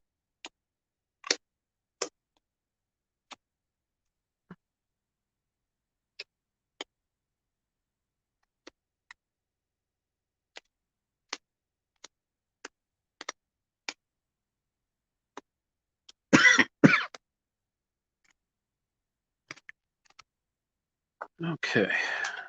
Oh, got our smooth sailing cards, our obstacles, and our pirates. These are extra smooth sailing cards over here. So the pirates and the smooth sailing cards are new. It used to be anytime you rolled doubles, you added an obstacle to the map. And that was a little too unpredictable. Some games had very few, some games had a lot. As you saw in this past game, it would have had a lot. I rolled doubles a lot of times. So I changed it to drawing a card every turn, and that's easier to control the frequency that they come out. The pirates are also new. They are a new obstacle to meet. And something else I am working on are events. So we've got these cards that would get shuffled into the event or the adventure deck. And then, let's see, where do I?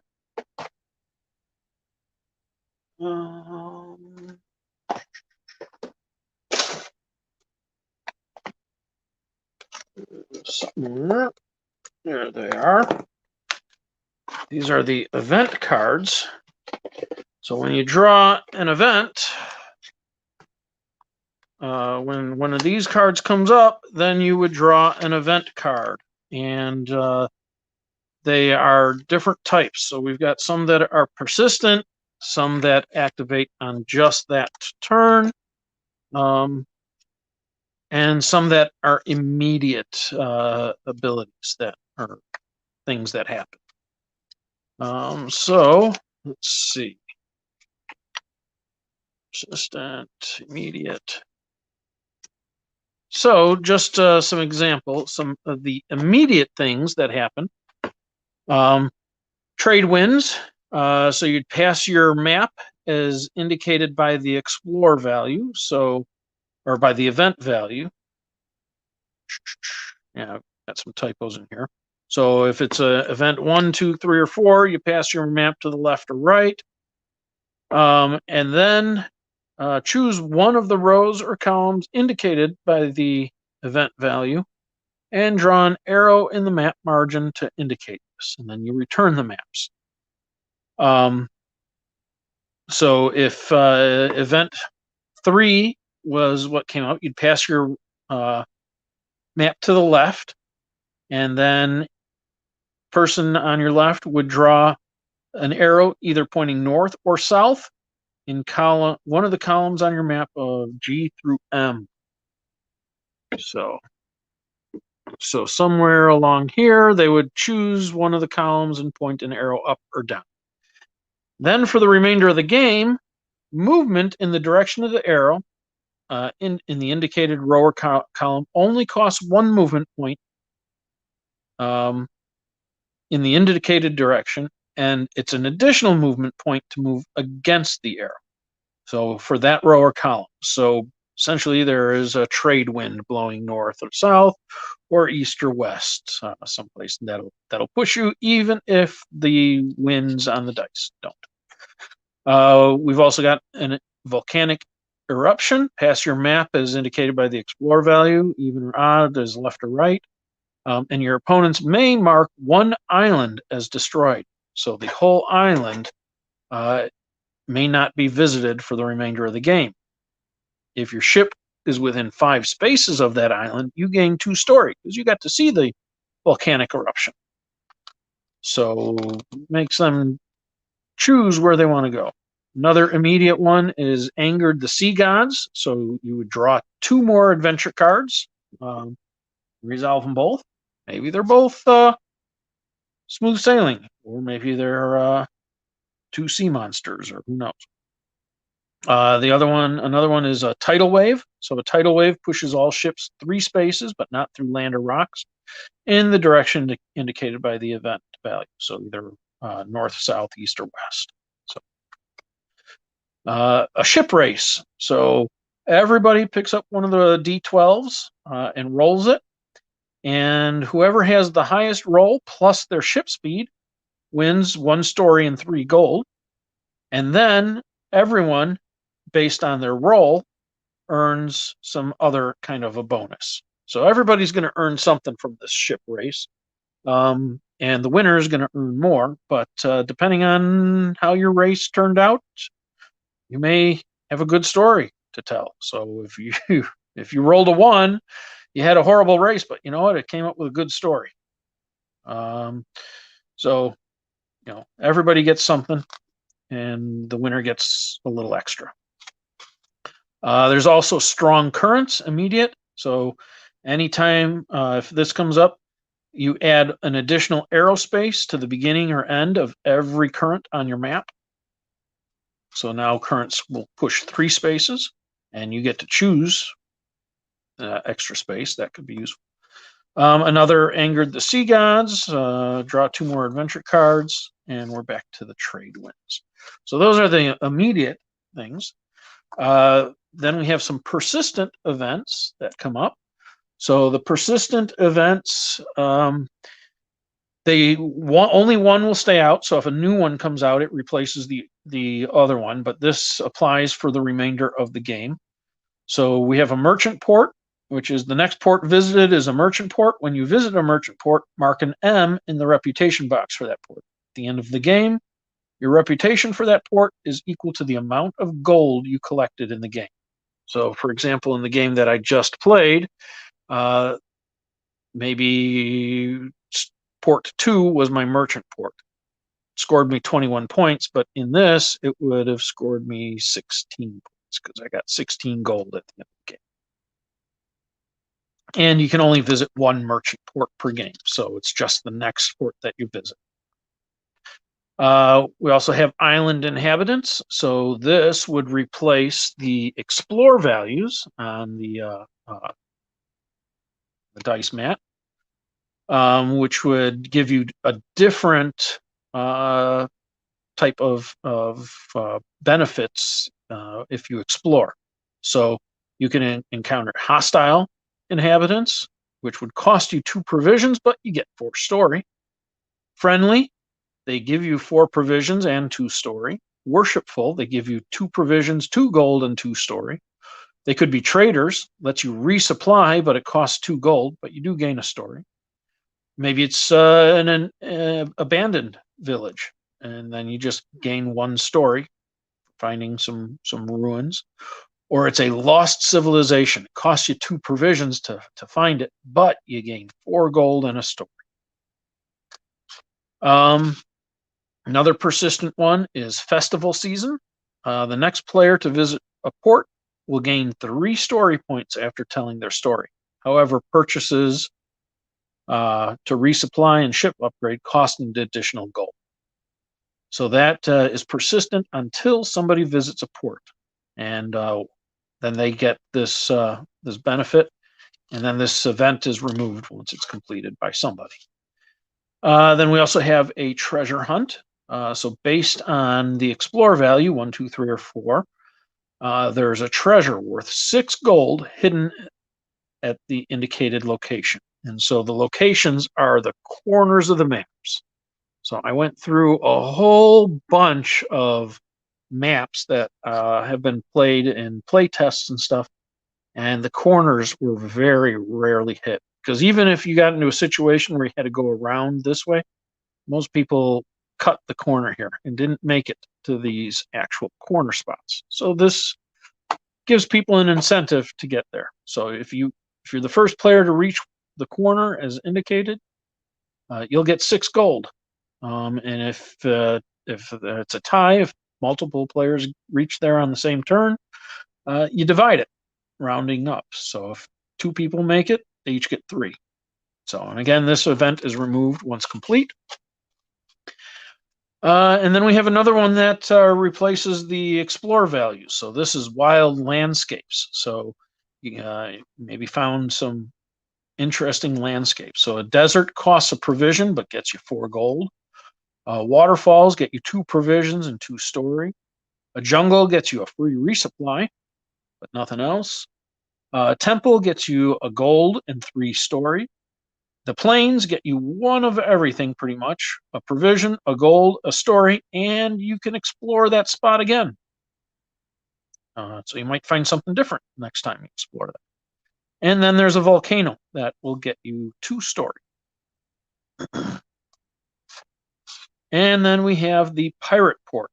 So this is similar to the merchant port, but the next port visited is a pirate port. When you visit a pirate port, mark a P in the reputation box for that port. At the end of the game, your reputation for that port is equal to the number of obstacle spaces that weren't visited, including rocks. You may only visit 1 pirate port per game. So I'm not sure I want to keep calling that a pirate port, but I couldn't really think of a name. But for example, in my last game that I played, that would have earned me 1, 2, 3, 4, 5, 6, 7, 8, 9, 10, 11, 12, 13, 14, 15, 16, 17, 18, 19, 20, 21, 22, 24 points. 25 points. So that would have been a good one, and would have made me think twice maybe about hitting some of these last ones at the end, because currents give me 2 points, or give me 1 point for hitting 2 spaces if I would have missed them, and they would have given me 2 points at a pirate port. But if it's at the beginning of the game, that 1 point gets me a point every time I tell a story, and you also want to look at your ledger and see if that extra story point is going to get you a bonus that you're going to need. So I just thought it would add some interesting things. And then we have 2 that happen just for the turn that they're drawn on. So they're not quite immediates, but they're not persistent either. They don't apply for the whole game. They just apply for that turn. So the first one is Mystic Waters. And for Mystic Waters, there's sunrise and sunset. So if you're in an open ocean space at the beginning of the turn, so that's pretty much immediate as soon as that's drawn, you can spend 2 provisions and gain 2 story. So it's your choice. At sunset, at the end of the turn, if you're in open ocean at the end of your turn, you may spend a gold to gain 2 story. So it gives you a decision. Maybe you don't want to end your turn next to an island or something. You could end in the middle of the ocean, which means next turn you have to sail, but you could spend a gold to gain 2 story when you do. And then the other one is the Sea Goddess Demands Tribute. So this is a little more event with some player interaction again. So all players will offer a tribute to the Sea Goddess. They'll secretly write the number of the tribute items, either gold or provisions based on the event value, that they will wish to sacrifice. They'll write it down on their ledger. And then simultaneously, everybody should reveal their tribute value. The winner loses their tribute and gains the reward list. So the story is they earn story points equal to the tribute that they offered, is what I have right now. If there are ties, they split the story rounding up. So if 2 people both said that they were going to give up 4 provisions, they would both earn 2 story. If one person said they were going to give up 4 provisions, they were the highest, they would get 4 story. And then everybody else may offer to give up their tribute as long as it's greater than 0, I should say, to gain 1 story. So those are the 2 this turn. So I haven't had a good opportunity to test the events yet, but I think they will be pretty fun. Just tested them just a little bit, but haven't had a chance to play this game with multiple players very often since the pandemic. So hopefully I'll be getting to play this with people soon. I've also got another little module expansion that I'm working on. I don't have components made up for it yet, but a ships expansion where you have other ships that you'll be able to upgrade and roles that you'll be able to play, including a pirate captain who pretty much has their own set of rules. So instead of adding obstacles to adventure, they will add other ships to their map that they will be able to attack and gain gold and reputation, some reputation for being the most evil pirate that there can be, and they can attack other players' ships by seeing where they're at on the map and going there. So that's all kind of in the works. I don't have components made up for that one yet, but that'll be coming. And then the last module expansion that I have for the game, and this one has been tested quite a bit and works pretty well, excuse me, is the crew expansion. So when you stop at port, it adds 1 additional thing that you can do. There will be a number of these crew out in the tavern, which is essentially the marketplace, and after you have upgraded your ship and resupplied if you want to, then the last thing you can do is stop at the tavern and try and hire a crew. And so the crew, each one has a cost, a mixture of provisions and gold, and then you add them.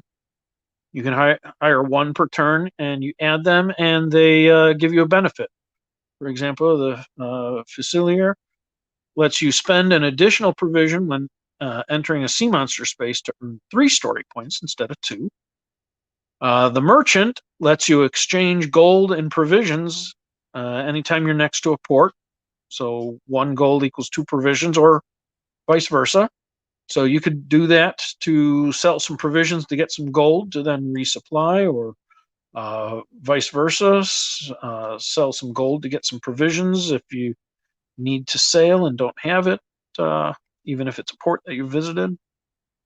And you don't have to visit the port to do that. You can be just stopped there. The Storm Chaser is when drawing an obstacle on your map, you may draw it as a storm. There's one like that for pretty much every obstacle. The First Mate, gain a gold anytime you hire a crew member. And then the Cook, +2 cargo hold on your ship. So there's a whole bunch of different ones. So, and there's 2 of everything except for which one? There's one that there's a whole bunch of the deckhand here.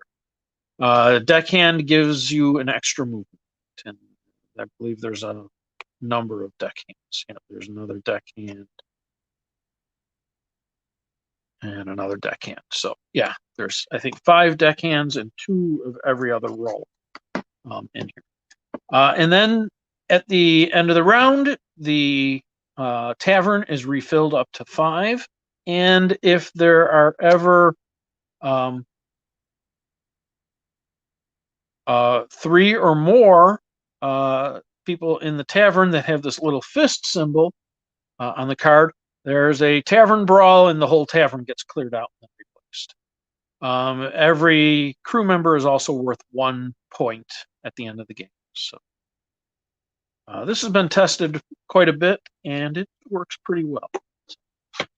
Anyway, that's Rolling Seas. That's the game, and some of the expansion pieces that I'm testing out and stuff. So, play it again 10 o'clock in the morning. Just plan to bust it out again. So if you're interested in playing, you can go to my website. Go to georgejaris.com/extralife2020.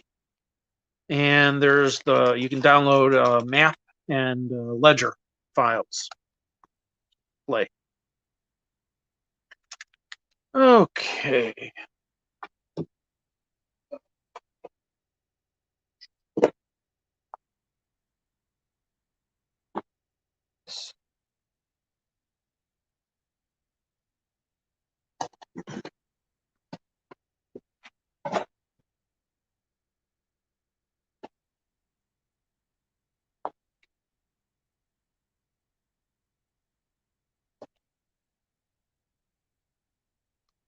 Move all this stuff out of the way.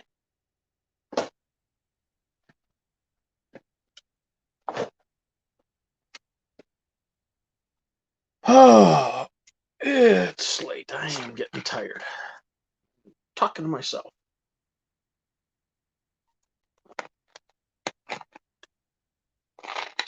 Okay. Let's see here. Extra Life responding yet? They are not. Huh. Okay, well, people can donate at some point. Let's see how the auction is doing.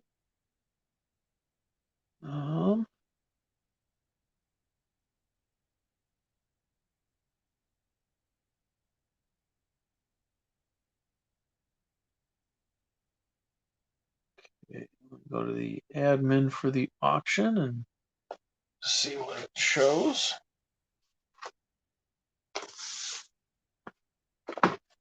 Okay.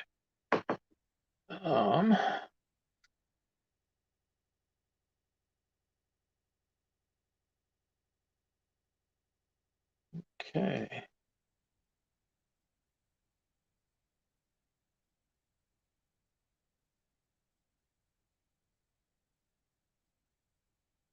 Okay, so we've got some bids on Gloomhaven.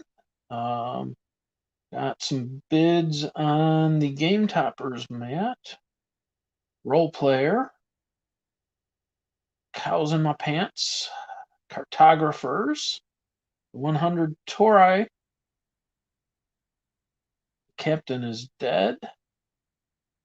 Crimes in History. H.H. Holmes Murder Castle. Second story expansion. Grey Gnome Games bundle. So that's I've got that back here. I can turn this camera around. Let's see.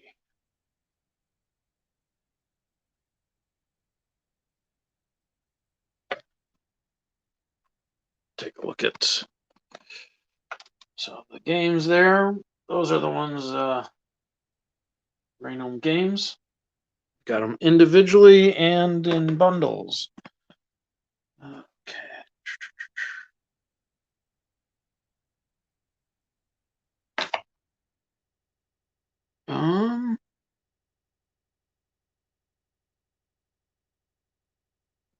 There we go. Let's see what else has bids on it. Homebrewers. Got some bids on it. Ticket to Ride Nordic Countries. Role Player Custom Metal Coins. Mind Block. Captain Meeple T-shirt. Some the dice from Norse Foundry. Photosynthesis. Catan. Milborn. Space Explorers. Detective Club. Tokaido, Near and Far. Herbaceous. Bites. Breakdancing Meeples. Another Herbaceous. Dragon Realm. Silver. Mysterium. Some Board Game Geek certificates. Gift certificates. More Herbaceous. Oh, Herbaceous Sprouts. Star Trek Panic. Triplock. Sagrada. Pandemic Legacy Season 2. Dice Coins. Spicy Dice. Skull Hollow. The City. Sunset Over Water. Unearth. I'm Always Green t-shirt. American Meeple Classics t-shirt. The Game of Life. So, man, people are bidding on everything. Lovecraft Mythos miniatures. Draw Your Own Conclusions. Sengoku promos. Square for Hire. With the Mystic Ruins, too. Some more of the Norse Foundry dice sets. Brick Party. Hoplomachus Origins. Deep Vents. One Night Ultimate Supervillains. Shaolia Warring States Deluxe. Both of them have bids on them. More bids on the second copy of Crimes in History. H.H. Holmes Murder Castle. $25 gift certificate to the Game Crafter. Cosmic Colonies. Truck Off. The Food Truck Frenzy Rollin' Right. Draftosaurus. Carcassonne. Dominion. Dominion Intrigue. Las Vegas Royale. King Domino Duel. Trivial Pursuit 20th Anniversary Edition. Nocturium. Urbanization. More Norse Foundry dice. Dose. Factor Crap. Power Grid Collector's Map and Box. The Seals of Cthulhu. Some more of the Norse Foundry dice. Wing It Beyond. The Red Dragon Inn promos. Bid on those. Gem-packed cards. Tiny Epic Western Deluxe. Sword Crafters. Beowulf. The Legend. Sushi Go. Smartass. Sushi Roll. Dragon's Gold Dice. Kittens in a Blender, Dead Man's Chest, New York Slice for Glory, Mythic Coins, Wakanda Forever, Ink and Gold, Shards of Infinity, the digital edition, Lost in Relaya, however you pronounce that. It's Lovecraftian, so who knows? The Santa Claus Mythic Coin, Dice Coins, Cows in My Pants, Role Player Minotaur, Role Player Frogkin, Role Player Lenticular Monster Pack, Sunset Over Water, Pencil First Games Promo Pack, Tumble Maze, Playing Cards, Enlighten, Gameling Games plushie, more Lovecraft miniatures, Seals of Cthulhu Square for Hire, Black Lava Dice, Virgo Brothers, large promo pack, Stonebound Saga. So that's over there in the corner as well. So you see it there on the small screen. So we've got that with the Visions of Telios expansion. Logo board game, worst case scenario, Grim Masquerade, 5 Tribes, 5 Minute Marvel, Raxon, Catan, Sorry Sliders, and Mr. Jack Pocket. So some of those bids only at $1 for them right now. So you're going for a good price. And we got a number of games that don't have any. Okay, the dog is moving. Here, look at, there he is. He's an old dog.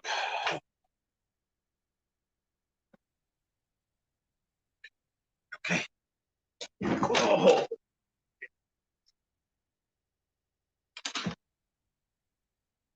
I know, I'm keeping you up, aren't I?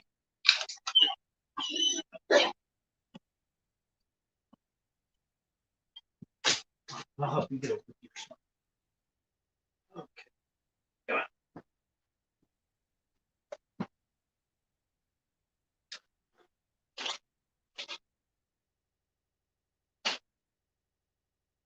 on.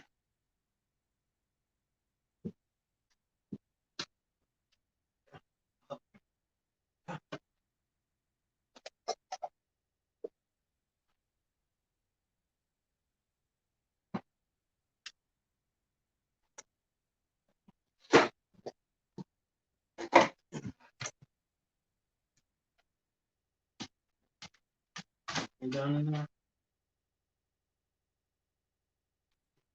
Outside?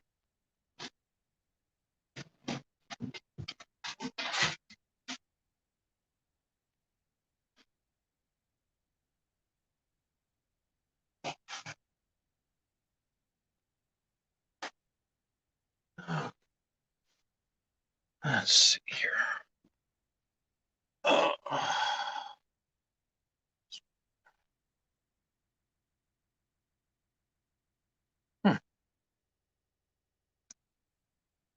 It's frozen up on my phone though.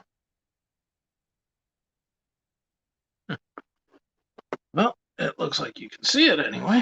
On my phone, it's locked up.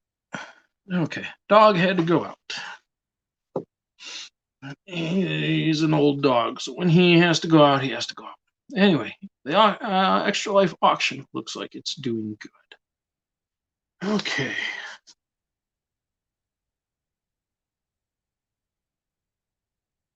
Nobody watching.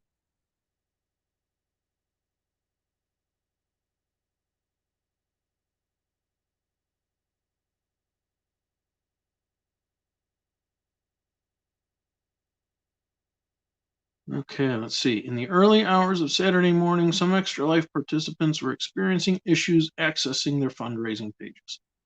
To ensure you don't experience any issues this game day, we recommend setting up a Facebook fundraiser that will sync with your Extra Life fundraising page. Just make sure you follow the steps below. I have set up an Extra Life fundraiser, so I guess I should probably share that. Okay. I can.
Okay.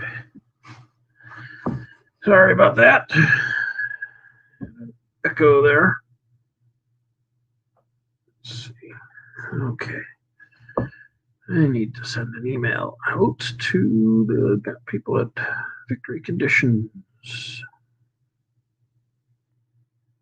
I forgot to attach my photo that they wanted.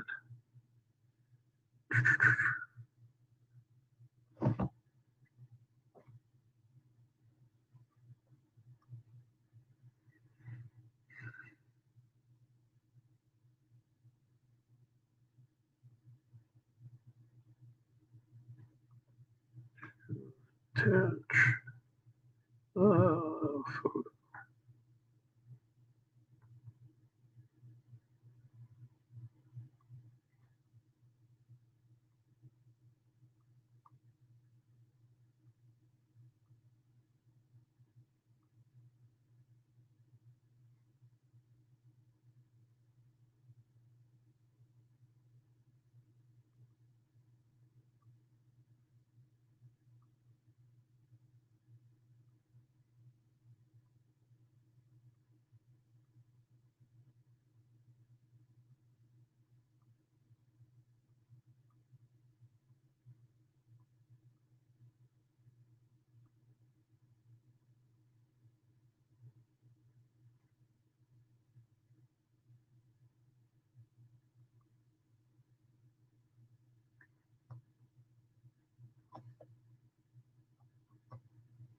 Okay, now I need to attach the photo.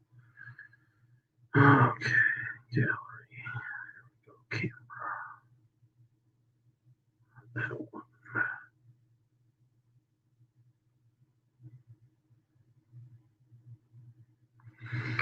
Okay, looks like I've got about 20 minutes, 15 minutes left on this stream before I take a break. And I kind of need a break. I may take it a few minutes early since nobody is watching. So I can go get some food. I'm starting to get hungry. Ate dinner around 6 o'clock, so that was 9 hours ago now. Oh, geez, yeah, no wonder I'm hungry. Right? Yeah. Oh, I'm almost 8 hours into this whole thing. I am 8 hours in. 8 hours and 10 minutes. Third of the way done. Woohoo! Okay. Let's see. What other fun things can I do?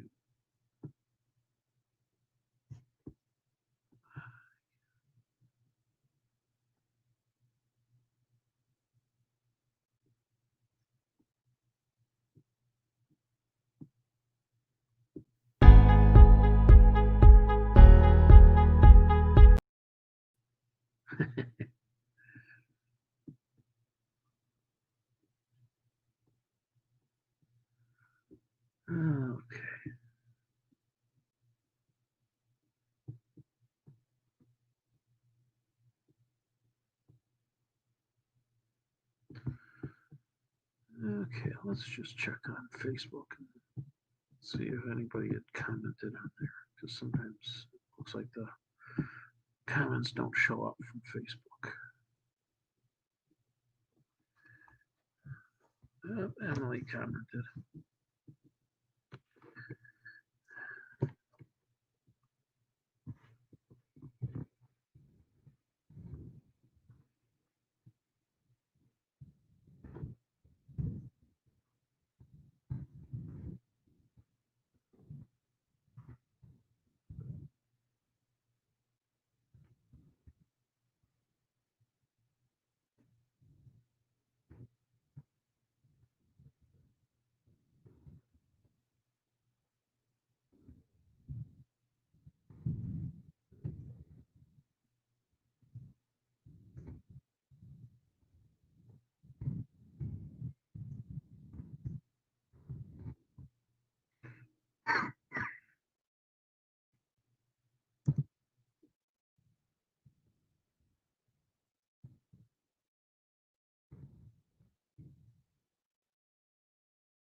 Okay, let's see.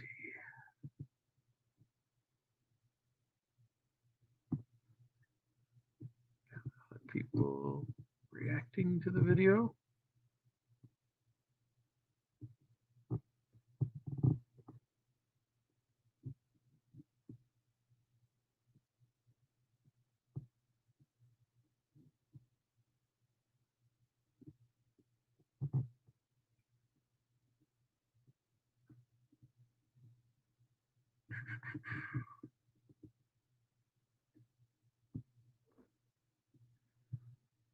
Okay.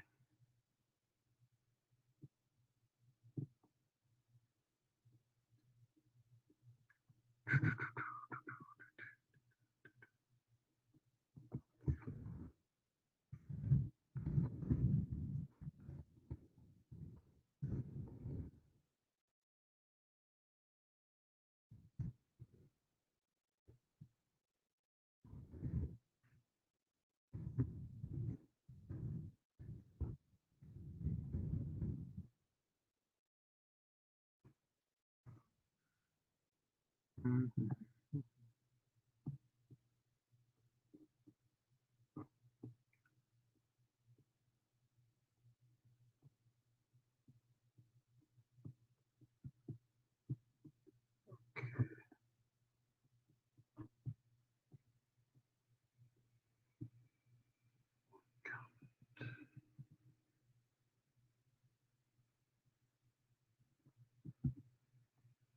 Me.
Okay, well, I think I am going to tune off and I will be back about 4 a.m.